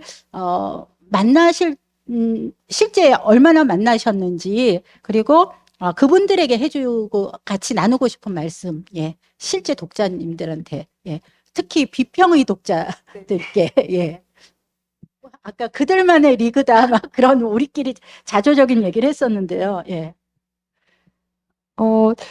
제가 외부에서 이제 일반인 분들을 대상으로 하는 글쓰기 강의를 하기도 하고, 그리고 대학에서 학생들이랑 같이 강의를 하기도 하는데요. 또 이렇게 돌이켜보면 뭐 곧 중고등학생들과 같이 글쓰기와 관련된 강의를 한 적도 있고, 뭐 문학은 위험하다라고 하는 이제 비평 앤솔로지의 이제 행사가 있었는데 그때 저는 사회로 참여를 하면서 이제 여러 여성 비평가들과 얘기를 하면서 또 그 현장에 온 독자들하고도 얘기를 하는 이런 사실 돌이켜보건대 굉장히 많은 독자와의 만남의 시간이 있었다고 생각하거든요. 그리고 정말 감사하게도 개인 SNS 이제 제가 어떤 것들을 발표합니다라고 하는 것들을 공유하는 겸 SNS를 운영을 하는데 그 SNS 통해서 어떤 글을 잘 읽고 있다 이렇게 또 메시지를 보내주시는 분들이 있고요. 그래서 늘 제가 막연하게 생각하는 독자보다는 더 많은 사람들이 비평에 관심을 가지고 있고 그리고 뭐 일견 제 글의 어떤 부분에 대해서 주목을 해주시고 있구나 하는 것들을 좀 느끼거든요. 근데 저는 참 어려운 얘기긴 하지만 저 역시도 독자 가운데 한 명이잖아요. 그리고 지금은 조금 더 전문적인 글을 쓰고 있고 그만큼의 어떤 책임감을 조금 더 가지게 된 지점들도 있지만 지금이랑은 다른 마음가짐으로 비평을 읽거나 문학을 읽거나 한 시간들이 있어서 사실 독자를 생산한다는 것에 제1의 참고 자료는 저고요. 그렇죠? 내가 어떤 독자였는가, 그리고 지금은 어떤 독자인가, 내가 독자라면 비평을 보면서 뭘 알고 싶을까, 이런 것들을 가장 먼저 참고하고 있고, 한편으로는 내가 알고 싶은 거 말고, 그러니까 저는 너무나 당연하게 저로서 생각하는 것들이 있으니까요. 다른 사람들은 작품을 읽으면 뭘 얘기하고 싶을까? 뭘 궁금해할까? 그리고 그런 것들에 대해서 꼬집어서 얘기해 줄 수 있는 게 비평이 가진 어떤 문법이라고 생각하거든요.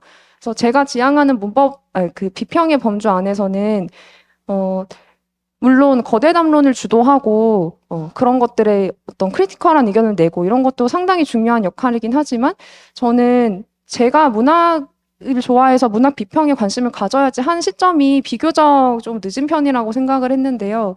그때 이렇게 어떤 딱 한 번의 접점을 마련해주는 그 계기가 굉장히 중요했다고 생각해요. 그래서 저는 이제 다른 많은 분들이 또 저마다의 비평적인 길들을 지향하는 바가 있듯이 저는 내가 문학에 대해서는 잘 모르는데 이걸 한번 읽어봤더니 이게 좀 괜찮더라. 그런데 이걸 그냥 내 생각으로 막연한 느낌으로 남겨두는 거 말고 좀 이렇게 구체적으로 얘기를 해볼 수 없을까 하는 정도의 이제 생각을 가진 사람들이 이 문학장 안에 이렇게 들어올 수 있도록 문의 역할을 해줄 수 있다면 참 좋겠다는 생각을 하거든요.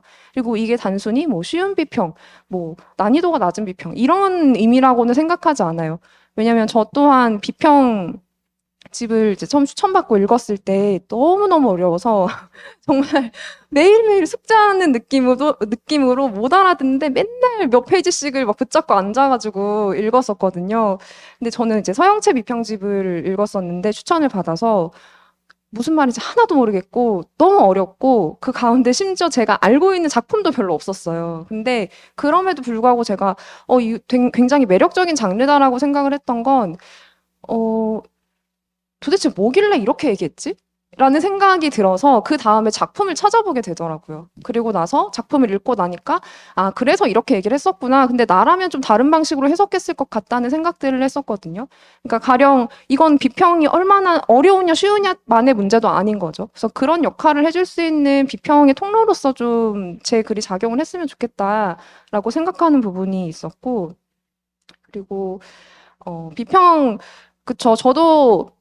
저도 얼마간은 누가 비평 읽어 이렇게 이렇게 생각을 했었던 것 같은데요. 물론 다른 예술의 영역에 비하면 이제 비평가에 주목하는 경우는 그렇게 많지는 않은 것 같아요. 그리고 비평의 영역 자체가 비평가를 내세우는 방식으로는 쓰이지 않았던 그런 역사들이 굉장히 길고요. 근데 지금은 비평이 작동하는 방식이 약간은 달라졌다고 생각하고 그런 가운데 비평가라고 하는 자의식에 대해서 검토하는 게 이제 현재의 어떤 담론 안에서 좀 주되게 초점화되는 부분이 아닐까 그런 생각을 좀 하고 있거든요. 그래서 언제나 비평의 독자는 내가 막연하게 틀 지우는 것보다는 훨씬 넓고 많다라고 생각하고 그런 의미에서 늘 문학의 위기를 진단하지만 그건 사실 얼마간은 게으른 진단일 수도 있다라는 생각을 해요. 그러니까 그런 위기 의식을 통해서 어떤 것들이 더 나아지는 지점들이 분명히 있기 때문에 그런 것들이 필요하지만 실제로 그 바깥에서 접근하려고 하는 독자층들을 그런 방식으로 이렇게 미리 차단할 필요는 없을 것 같다. 네. 그래서 뭐였죠 질문이? 비평. 독자에 대해서 지금 얘기를 하고 있었는데요. 지금 사실 비평이라고 했을 때는 다소 어려운 글이다라고 생각하는 거에 비해서 요즘에는 비평집을 찾아 읽는 독자들을 실제로 만나게 되어 비평가 입장에서 봤을 때는 그분들이 굉장히 소중하기도 하고 그런 면에서 여기 지금 오늘 이 자리 이렇게 저는 인천 사람이 아니라고 했잖아요. 예. 이런 자리를 만드는 기획은 쉽지 않은 기획이에요, 사실은. 예. 작가 한 사람과 평론가 한 사람 이렇게 해서 작가의 아우라를 거쳐서 행사가 기획되거나 그런 경우가 많은데, 예, 이렇게 비평이라는 자리를 중심 테마로 놓는 것, 이런 것들이 가시화되고 독자가 실제로 있다. 예, 그런 것들이, 그리고 또 이 독자가 곧 글 쓰는 사람일 수도 있거든요. 비평의 자리는 그런 자리거든요. 독자가 곧 짧은 글이든 긴 글이든 한 편의 작품이든 여러 편의 작품이든 서로 이야기를 나누고자 하는 그런 자리이기 때문에 예, 계속 가시화되고 예, 계속 이렇게 자주 만들어져야 된다는 생각이 듭니다. 예, 딱 한 가지 질문만 또 드리고 송수연 선생님한테 마이크를 넘기려고 하는데요. 제가 궁금해서 드리는 질문이에요. 이거는 예, 비평을 쓰실 때 아까 뭐 청탁이 주다 뭐 이런 얘기도 했는데 사실은 청탁 없으면 쓰기 어렵기도 하죠. 스스로 공부를 막 해서 나 이거 써볼 거야 이런 사람은 별로 많지 않을 것 같은데 작품을 읽다 보면 이런 경향들이 있구나 하고 작품을 읽다가 그 주제가 도착하는지 아니면은 요즘의 사회에서는 젠더라든가 노동이라든가 문학이라든가 이런 담론을 얘기해 주어야 하니까 이 담론에 걸맞는 작품들을 수집하셔서 뭐 이렇게 전후 그런 건 있겠지만 어느 쪽이신지 아니면 또 어느 쪽이 더 쉬우신지 예. 독자들도 이 부분 좀 궁금해하기도 하더라고요. 예. 정말 그렇겠죠. 그런데 얼마간은 좀 다행스럽게도 지금 시대가 요구하는 일정한 담론과 그것에 대해서 쓰는 작품이 좀 잘 맞아떨어져서 나오는 지금 시기인 것 같아요.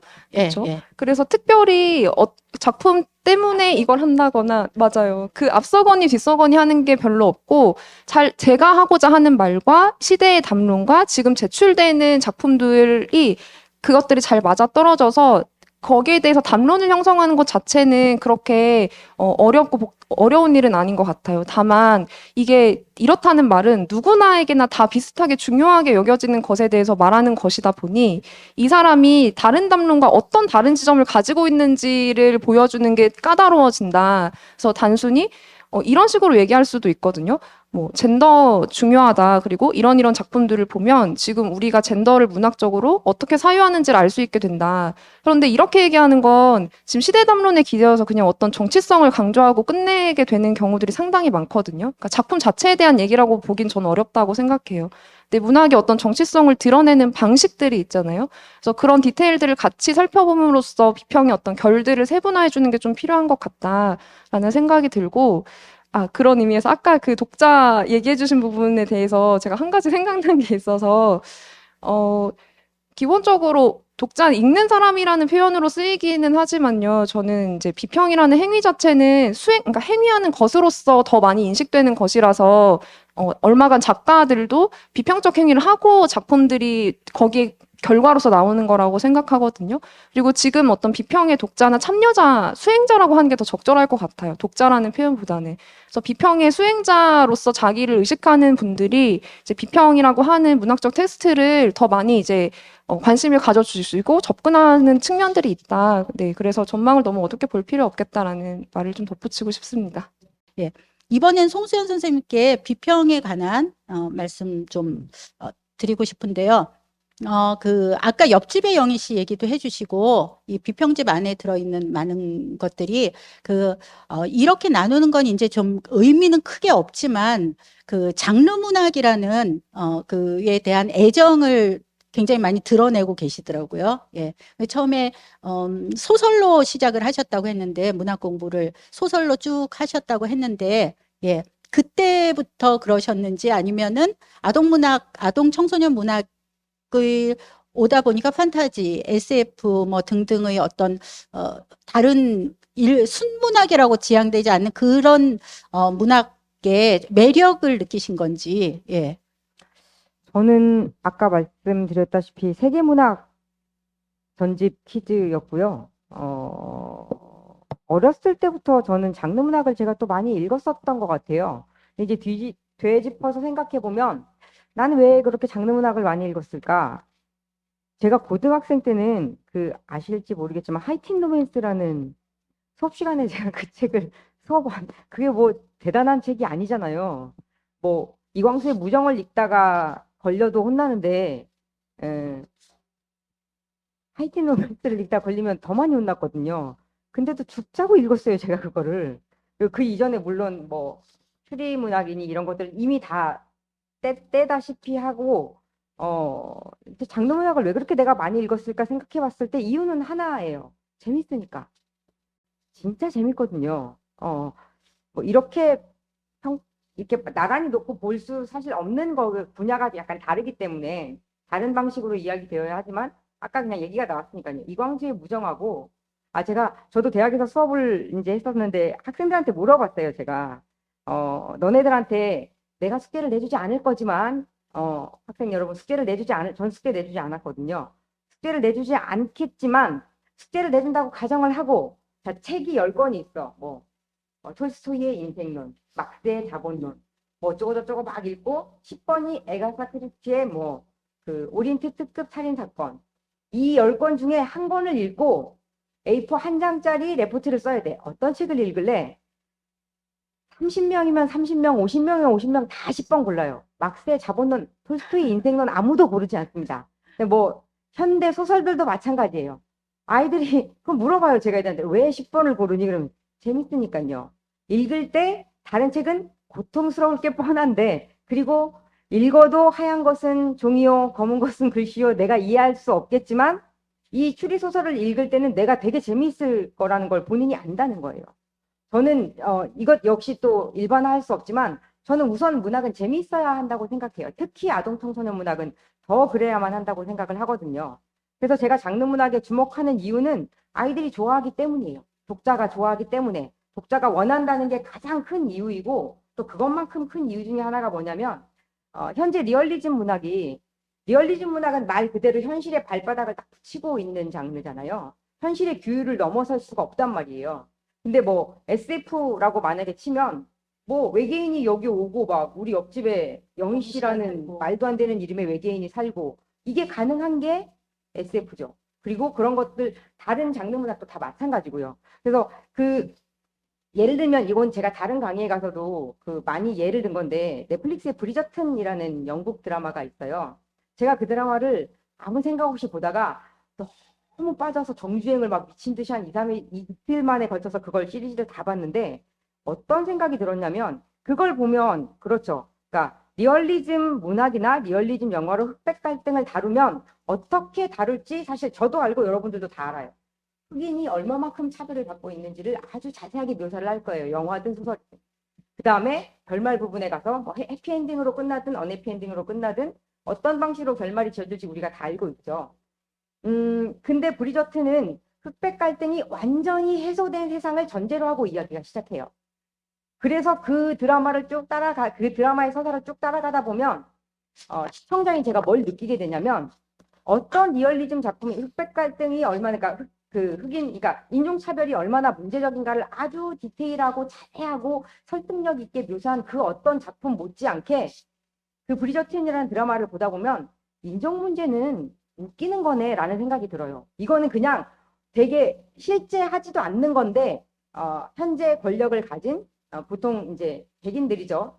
그 인종 문제로 놓고 보면 백인들이 자신들의 권력을 유지하기 위해서 기묘한 시스템을 만들어 놓고 그 시스템을 폭력적으로 굴리는 방식에 불과한 것이고 이건 너무너무 우스운 거구나. 이건 너무너무 말도 안 되는 거구나 라는 거를 드라마에서 말하지 않아요. 그냥 그게 해결된 상태에서 다른 이야기를 하는 거거든요.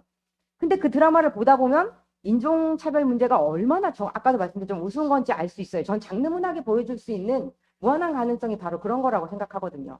그러니까 리얼리즘 문학에서는 흑백 문제나 뭐 남녀 문제나 젠더 문제나 이런 것들을 전공법으로 다룰 수밖에 없고 갈등을 제시하는 방식이나 갈등이 해소되는 양상이 사실 우리가 상상할 수 있는 범위 안에 머물게 되기 쉽단 말이에요. 장르 문학은 그거를 완전히 뒤집어서 이야기할 수가 있어요. 아까 말한 브리저튼도 그렇고 SF 작가 중에 되게 유명한 듀나 작가가 쓴 뭐 제목이 그냥 우리 미나리 좀 챙겨주세요라는 그거 보면 뭐 안드로이드, 공룡, 뭐 인간 이게 다 섞여서 사는 세계가 나오거든요. 그것도 보면 알 수 있어요. 아, 지금 우리 세계가 현재 우리나라가 혹은 세계가 가지고 있는 다양한 어떤 문제들이 계급 문제나 뭐 이런 것들이 되게 우스운 거구나. 이건 다 그냥 가짜인데 우리가 너무 가짜에 휘둘려서 진짜를 보지 못하고 있구나라는 생각이 들게 해주거든요. 그래서 저는 장르 문학이 그래서 중요하고 그래서 가능성이 아주 많은 장르라고 생각을 해요. 그리고 말했지만 아무리 좋은 이야기, 아무리 가치 있는 이야기를 해도 지루하고 재미없으면 독자가 읽지 않잖아요, 그 이야기를. 근데 장르 문학은 훨씬 더 가볍고 재미있게 하지만 아주 깊숙한 곳을 찌를 수가 있거든요. 그렇기 때문에 저는 장르 문학을 제가 독자로서도 사랑하고 평론가로서도 장르 문학에 굉장히 많은 기대를 걸고 있습니다. 예. 우리가 흔히 얘기하는 문학이 어떤 현실을 넘는 방식에서 리얼리즘이 아버지의 법이라고 하는 그것을 견고한 그것을 어떻게 넘을 것인가에 대해서 굉장히 진지하게 사유하지만 넘을 수 없는 그런 지점이 있다면 그 장르 문학은 특히 아동 청소년 문학은 이제 우리나라에서 뭐 장르 문학이 없다라든가 왜 우리는 판타지가 없지? 근데 아동 청소년 문학은 한 번도 그 판타지를 놓친 적이 없기 때문에 근데 이 장르 문학 같은 경우는 놀이의 법칙으로 접근을 하잖아요. 어떤 그런 논리와 합리성의 법칙이 아니고. 그래서 이 놀이의 법칙으로는 너무나도 가볍게 뭐 물론 가볍게 넘는다고 해서 다시 현실로 돌아와서 그것을 실천해야 되는 문제가 남아 있기는 하지만 한번 상상력으로 그걸 넘어보는 그 벽을 와해시켜 보는 상상력, 그게 이제 문학에서 굉장히 중요한 지점인데 특히 아동 청소년 문학에 그런 지점들이 많이 나타나 있으니까 그 한번 그 평론집 읽으시면서 거기에 나와 있는 텍스트들 칭찬해 주신 텍스트들 다시 찾아 읽는 것도 그 즐거운 독서의 방법이 아닐까 싶습니다. 이번에는 두 분께 공통 질문을 드리려고 하는데요. 이제 어렵지 않습니다. 이제 어려운 얘기는 다 지나갔고요.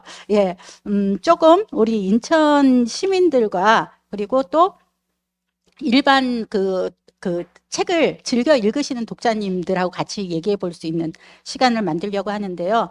두 분 다 이제 인천에서 이제 많은 시간을 보내셨고 많은 어떤 문학의 영향도 많이 받았을 거라는 생각이 드는데요. 그 인천이 본인에게 어떤 의미가 있는지 또 인천에서 문학을 이제 하고 있는 그런 것에 대해서 인천이란 키워드로 잠깐 말씀해 주세요. 네, 제가 먼저 할까요? 네.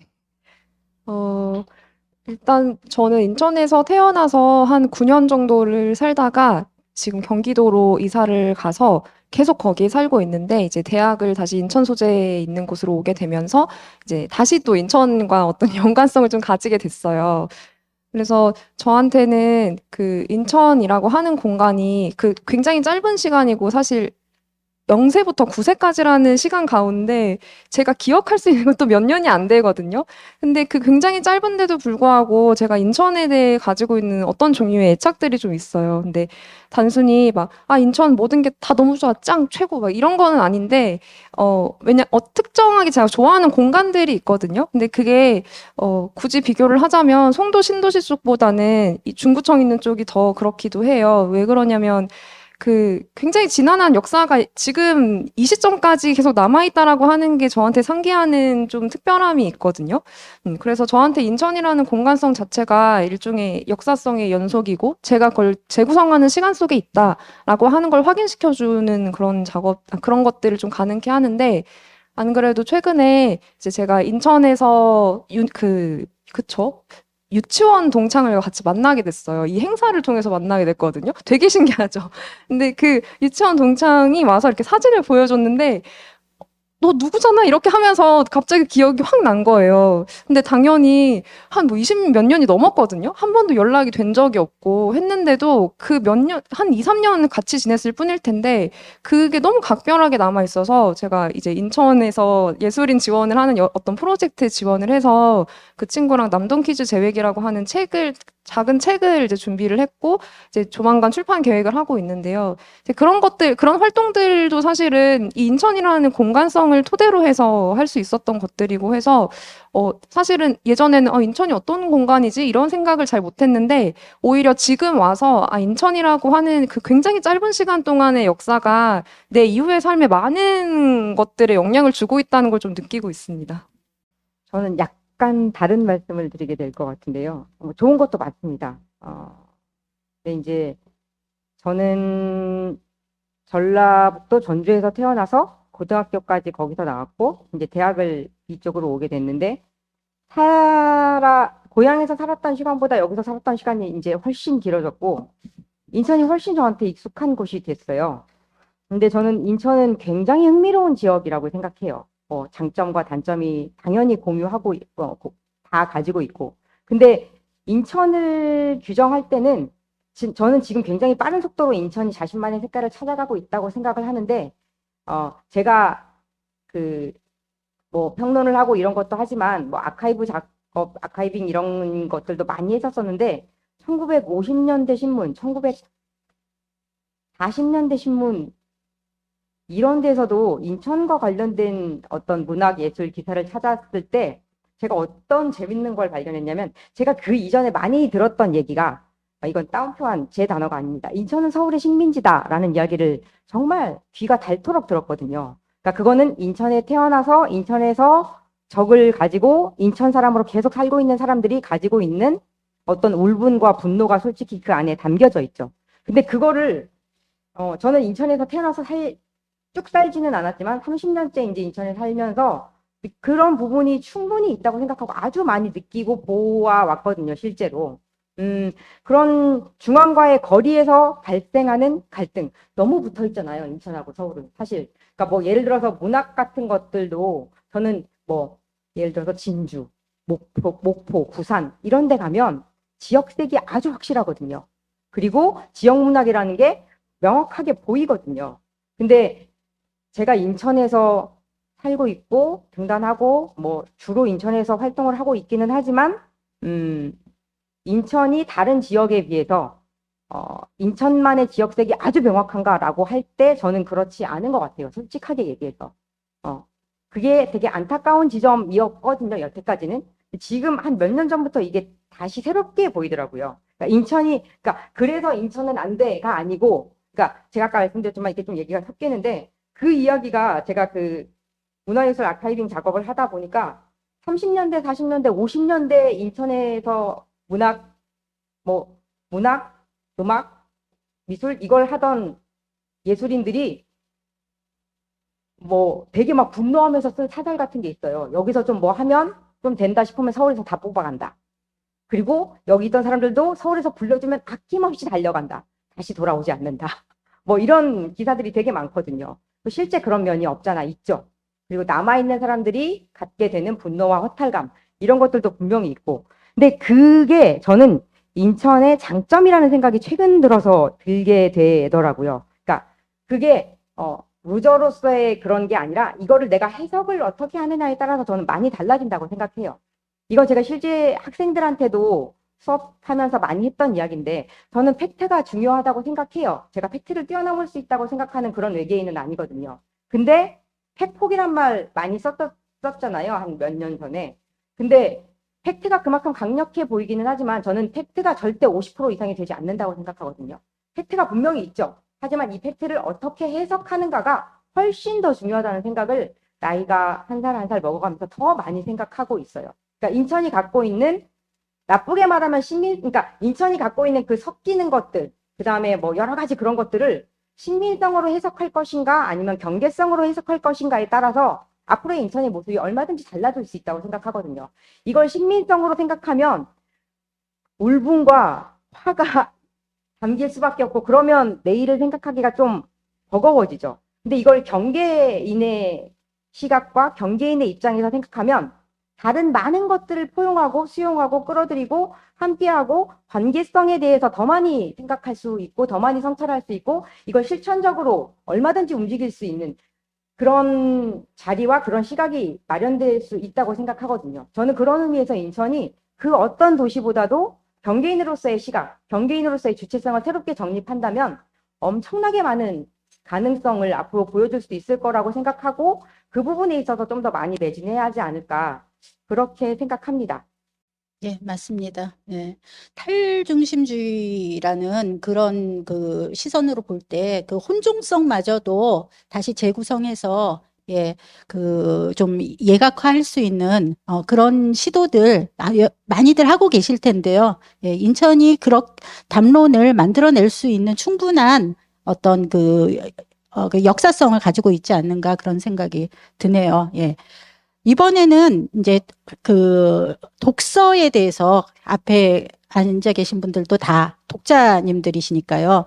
예, 비평을 하는 사람은 이제 크게 볼 때 꾸준히 읽는 작업을 해야 되는 사람이고요. 그 다음에는 써야 되는 일을 하는 사람인데, 아까 송소연 선생님은 쓰는 게 너무 힘들다라는 얘기도 하시고 그랬는데, 두 분은 읽는 게 힘드세요? 쓰는 게 힘드세요? 그 얘기 한번 드리고 싶고요.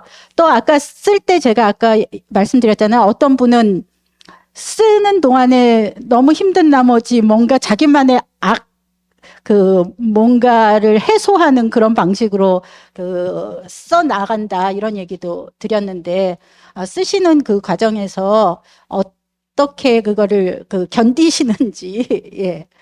읽는 게 힘드신가요? 아니 이 책을요 한두 권 재미로 읽을 때는 괜찮아요. 근데 평론가들은 그 수준이 아니거든요. 예, 예, 선훈실 선생님부터. 아, 정말 어렵네요. 네. 그런데 최근에는 읽는 게 조금 더 힘든 지점이 있는 것 같아요. 읽어서 사실 할 말이 딱 정해져서, 이거에 대해서 좀 다뤄보고 싶다라는 게 정해지면 저는 쓰는 것 자체에 그렇게 되게 오랜 시간이 걸리는 편은 아니거든요. 그런데 그 어떤 소스가 제 마음대로 주어지는 게 아니잖아요. 그러니까 지금 내가 원하는 어떤 뭔가를 건드리지 않는 작품들을 계속 읽고 있을 수도 있고, 그래서 읽는 범주를 어떤 한정하는 일부터 시작해서 어디까지 읽어야 하는가가 굉장히 작업의 시작에서 저를 압도하는 경우들이 있거든요. 그래서 막 미룰 수 있는 만큼 최대한 미루다가 이렇게 후루룩 읽게 되는 경우들도 좀 있고 해서 전에는 읽는 것에 대한 재미가 굉장히 컸는데 최근에는 좀 그런 것이 좀 줄어들어서 아쉽다라고 하는. 그러니까 읽는 게 좋아서 시작한 직업인데 결국은 그리고 이제 아까도 말씀하셨지만 이제는 책만 읽어선 되는 것이 아니고 각종 유튜브에서 뭐 넷플릭스에서 웹툰과 웹소설 뭐 이런 것들이 너무 읽어야 될 것들이 이제 많이 늘어나기 시작해서 예, 이전과는 좀 다르고 또 비평을 하기 위해서는 책을 한 번 읽을 수는 없는 거거든요. 그래서 반복해서 동일한 텍스트를 여러 번 읽어야지 되는 그런 작업도 그런 과정도 있고 그렇죠. 읽는 것이 힘든 거 지점에 대해서 말씀해 주셨는데 송소연 선생님 쓰는 게 아까 힘들다 하지 않으셨어요? 뭐 많이 쓰지 않아서 근데 제가 아까 말씀드린 것처럼 저도 그런 부분은 선훈실 선생님하고 비슷한 것 같아요. 그러니까 흔히 그분이 오신다고 그러니까 작품이 너무 좋으면 약간 미친 것처럼 쓰게 되는 것 같아요. 그래서 제가 글 쓰는 거를 본 선배 한 명이 누가 불러주니 이렇게 계속 쓰는 거죠, 앉아서. 그리고 그거를 그냥 이렇게 퇴고 없이 보내고 왜냐면 너무 급하게 쓰니까 뭐. 근데 작품이 좋으면 할 말은 생기는 것 같아요. 찾지 않아도. 작품이 너무 좋으면 옆집의 영희 씨 같은 경우가 아까도 말씀드렸지만 대표적이었는데 사실 쓰고 싶은 말이 너무 많아서 많이 버리고 그만큼을 쓴 거였었거든요. 그러니까 그렇게 좋은 작품들이 사실 엄청 많이 있지는 않지만 그래도 많거든요. 많이 읽다 보면 그렇게 좋은 작품들을 만나게 되고 그런 좋은 작품들을 만나게 됐을 때 쓰고 싶은 욕구와 열망이 생겨요. 근데 이제 청탁이 오지 않으면 혼자 써서 어디 발표할 수 없고, 뭐 이따 이제 아마 물어봐 주실 것 같은데 아동문학은 정말 매체가 없어도 너무 없거든요. 지금 잡지가 딱 두 개인데 이 잡지 두 개에서 할 수 있는 게 그 잡지 두 개는 열일을 하지만 잡지 두 개가 얼마나 뭘 할 수 있을까요? 이 잡지가 물리적으로. 비평 잡지도 아니고, 예, 뭐, 종합 잡- 잡지인데 잡학이니까. 예. 거기에서 다뤄지는 작품들이 너무 적은 거죠. 너무 적고 그리고 잡지도 잡지만의 색깔과 시각이 명확하게 있는 거잖아요. 그리고 그 색깔과 시각에 맞는 청탁을 하게 되고 제가 아까 말씀드렸지만 저는 제가 생각하는 것과 다른 방식의 글쓰기를 하기 어려워하는 사람이고 시도를 해봤는데 안 되더라고요. 그래서 못하는구나 나는. 그래서 한동안은 프로가 아닌가 봐. 프로는 입금이 되면 해야 되는데 나는 왜 입금이 돼도 안 되지? 꿈을 안 받겠다고 하지? 예. 뭐 어쨌든지 간에 그래서 읽는 것과 쓰는 것은 저는 둘 다 힘들지만 둘 다 보람 있고 둘 다 아주 즐거운 일인 것 같아요. 근데 이제 어쨌든 좀 더 많은 방식, 좀 더 다른 방식의 그 비평이나 서평 이런 것들 그 작품에 대해서 이야기하는 또 다른 장들이 많이 지금보다 특히 아동 청소년 문학문화는 생겨야 한다라고 너무 절실하게 생각하고 있습니다. 그럼 많이들 읽으셨을 테니까 혹시 최근에 읽은 작품 중에서 예, 최근작 중에서 같이 나눠보고 싶다. 아직 뭐 글로 쓰지 않았더라도 예, 영화 혹은 뭐 기타 동영상이라든가 이런 데서 예술 장르 중에서 같이 이거 한번 읽어보세요. 권하고 싶은 작품 있으신가요? 저는 소설이나 시 이외에 다른 것을 좀 추천을 해보고 싶은데요. 지금 이 질문을 듣고 떠올린 건 한 두 개 정도인 것 같아요. 하나는 영화인데요. 이제 수프와 이데올로기라고 양영희 감독이 찍은 영화거든요. 근데 제가 이걸 작년에 인천에서 매년 열리죠. 그 디아스포라 영화제에서 보게 됐어요. 그리고 나서 이제 나중에 영자원에 가서 한 번 더 이제 시청을 했는데 2세대 이제 제일조선인이거든요. 양영희 감독이. 근데 이제 부모님이 가지고 있는 그 역사적인 맥락이 굉장히 특이해요. 그러니까 뭐 제주 출신이고 뭐 평양에서 왔고 해서 이렇게 뭐 오사카에서 살다가 뭐 제주로 갔는데 4.3이 터져서 다시 오사카로 와서 여기에서 자녀를 출산했는데 이제 남편이 평양 출신이고 하기 때문에 그 아들들을 일종의 선물로서 보내야 되는 그런 일들이 있었고, 그 가운데 장남이 뭐 우울증 때문에 자살을 하고, 이제 막내인 양영희 감독만 그 오사카에서 이제 성장을 한 그런 케이스거든요. 그래서 그 4.3에 관한 얘기예요. 그 수포화 이데올로기라고 하는 것은. 그런데 얼마간 다큐멘터리적인 형식을 띠고 있거든요. 이제 어머니를 직접 촬영해서 어머니한테 이야기를 들으면서 어떤 삶을 살았는지, 왜 이렇게 남한 정부에 대해서 원한을 가지고 있는지 솔직히 난 이해가 안 됐었다라는 얘기를 하거든요. 그리고 도대체 제주에서 어떤 일을 겪었는지도 몰랐다라고 하는 것들. 그런데 실제로 이제 양영희 감독 어머니가 영화를 촬영하는 과정에서 많이 노쇠하게 되어서 또 이제 알츠하이머를 앓게 되거든요. 그래서 이제 4.3 조사단이 와서 막 여러 가지를 물어보고 하는데 처음에는 얘기해 줄 수 있는 것들이 있었는데 나중에 제주도를 가게 됐을 때에는 거의 기억을 못 하시는 거예요. 그래서 이것들이 얼마간은 우리가 영화라는 형식을 통해서 보여지기 때문에 약간은 지금 여기에 내가 맞대고 있는 현실과 조금 틈이 있는 것처럼 느껴지지만 그 영화가 촬영하는 것 자체는 그 사람의 그냥 삶 전반이잖아요. 그래서 이런 것들을 보면서 저 사람의 가족은 아니지만 이걸 보는 나는 그런데도 이제 뭐 어떤 종류의 슬픔을 느끼고 뭐 역사에 대해서 어떤 것들을 더 알아야겠다라고 생각하는 이런 작용들이 어떻게 일어나는 걸까라는 생각들을 좀 하게 됐거든요. 그래서 그런 형식의 측면에서 이제 수파 이데올로기라고 하는 작품을 한번 보시면 좋겠다. 구하기 어려운 영화긴 하지만요.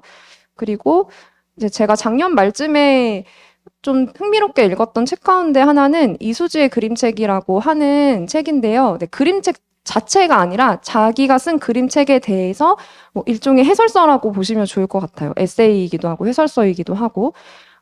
저는 이제 문학 텍스트가 가진 형식을 굉장히 좋아하거든요. 그러니까 문학이 가진 형식이 뭐냐라고 하면 콕 집어서 말하기 어려운 부분이 있는데 가령 똑같은 장면을 서술할 때에도 누군가는 1인칭을 사용하고 누군가는 3인칭을 사용하고 누군가는 내면을 보여주고 누군가는 굉장히 건조한 방식으로 객관적인 사실만을 나열하고 그러니까 이 모든 것들이 이제 제가 문학의 문을 열고 들어갔을 때 뭔가를 여러 가지로 상상을 좀 가능하게 하는 지점들이 있는 것 같아요. 근데 이제 이 그림책에 대해서 얘기하는 이 책에서도 그림책이라고 하는 게 단순히 이런 주제를 가지고 있다. 이런 게 아니라 물성으로서 형식으로서의 그림책을 봤을 때 가령 이 가운데선 이렇게 갈라져 있잖아요. 그림책을 보면 이 가운데선은 모종의 규칙선인데 그래서 여기 가운데에는 뭔가 겹치는 그림을 놓지 않는다는 거예요. 놓으면 어떻게 되는가? 라는 것부터 시작해서 이 그림책이 가진 형식 자체로서 이야기를 전달하는 얘기들을 해주고 있거든요. 그래서 이게 뭐 저는 그림책이나 동화나 이 부분에 대해서 말을 하는 건 아니지만 어떤 문학적인 형식, 뭔가를 내용을 담는 형식이라고 하는 게 사실은 그렇게 분리되지 않을 뿐만 아니라 어떤 형식을 취하느냐에 따라서 보여주거나 발견할 수 있는 내용들이 훨씬 많아질 수 있다라는 생각을 좀 하게 되어서 사실 아까 여쭤봐 주셨던 시소설을 동시에 쓸 때 어떤 장단점과도 좀 연관이 되는데 시를 하다 보면 이거 굉장히 서사적이네라는 생각할 때가 있는데 그럼에도 우리는 이걸 시라고 읽거든요. 어떤 소설 보면 이거 굉장히 시적이다. 그런데도 소설이라고 생각하거든요. 그러니까 저는 그런 것들이 제가 궁금한 테마인 것 같아요. 우리가 뭘 문학적이라고 하는가, 어떤 형식들 때문에 문학적이라고 인식하는가, 마찬가지로 그림책이라는 어떤 물성들 때문에 이것을 그림책이라고 생각하는가, 또는 영화라고 생각하는가, 이런 것들을 좀 고민하기 좋은 작품이라서 한번 보셨으면 좋겠습니다. 문학 평론을 하시지만 그 양영희 감독의 영화하고 그림책이라는 다른 장르가 가진 형식적인 부분을 또 주목해서 볼 수 있는 작품 책을 소개해 주셨습니다.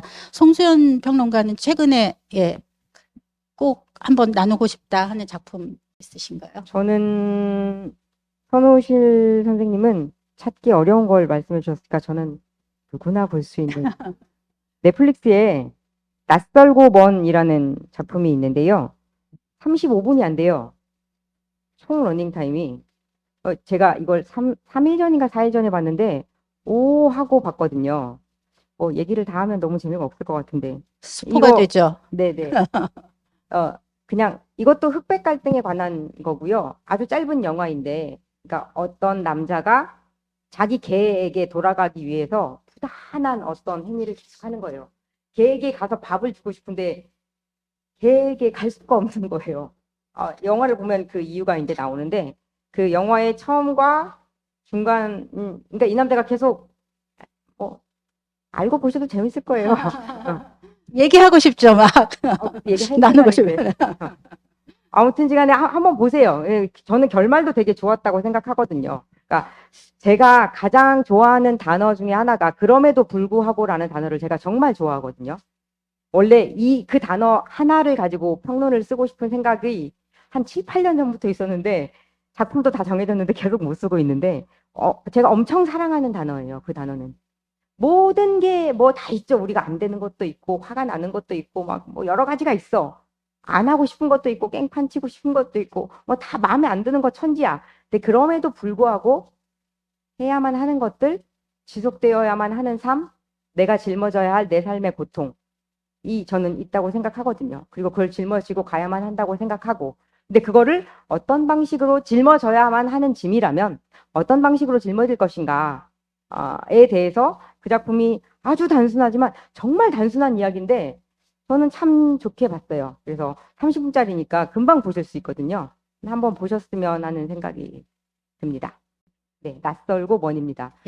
주최측과 아무런 상관이 없습니다. 혹시나 주말에 이 시간 이후에 무엇을 할 것인가 망설이신다면은 보실 수 있다면은 보시면 좋겠네요. 제가 의도적으로 이 자리를 다정하고 따뜻한 자리로 만들고 싶다고 말씀드린 거는 이렇게 3시간 가까이 들으셔서 아시겠지만 비평가들은 많은 사람들하고 싸우는 사람들이에요. 실제로 문학의 제도와도 싸우고 또 아주 가까이에 있는 작가들하고도 싸웁니다. 그래서 작가들의 작품에 대해서 평가를 내리는 영어로 크리틱이잖아요. 예, 평가하는 사람들이라서 그리고 또 비평가들끼리도 싸웁니다. 예, 그래서 비평가 하면은 싸우는 사람들이라는 이미지가 강한데 그건 당연한 역할이라고 생각하고요. 그런 역할을 제대로 할 때 이 사회에 아까 얘기한 소수자라든지 여성이라든지 여러 이 시대에 지금 싸워 나가야 될 담론들의 방향을 정립하는 역할을 당연히 할 수 있다고 생각하고요. 그러기 위해서는 더 큰 지점에서 그것을 위해서 다정함과 따뜻함을 위해서 우리는 싸우는 사람들이라는 말씀을 드리고 싶어요. 그래서 다정하고 따뜻한 목적성이라는 것을 잊지 않아야 된다고 생각하거든요. 그냥 싸우는 것이 아니고 따뜻하고 다정한 공동체를 만들기 위해 싸우는 사람들이다. 그래서 그 말씀을 그 앞에 좀 드렸고요.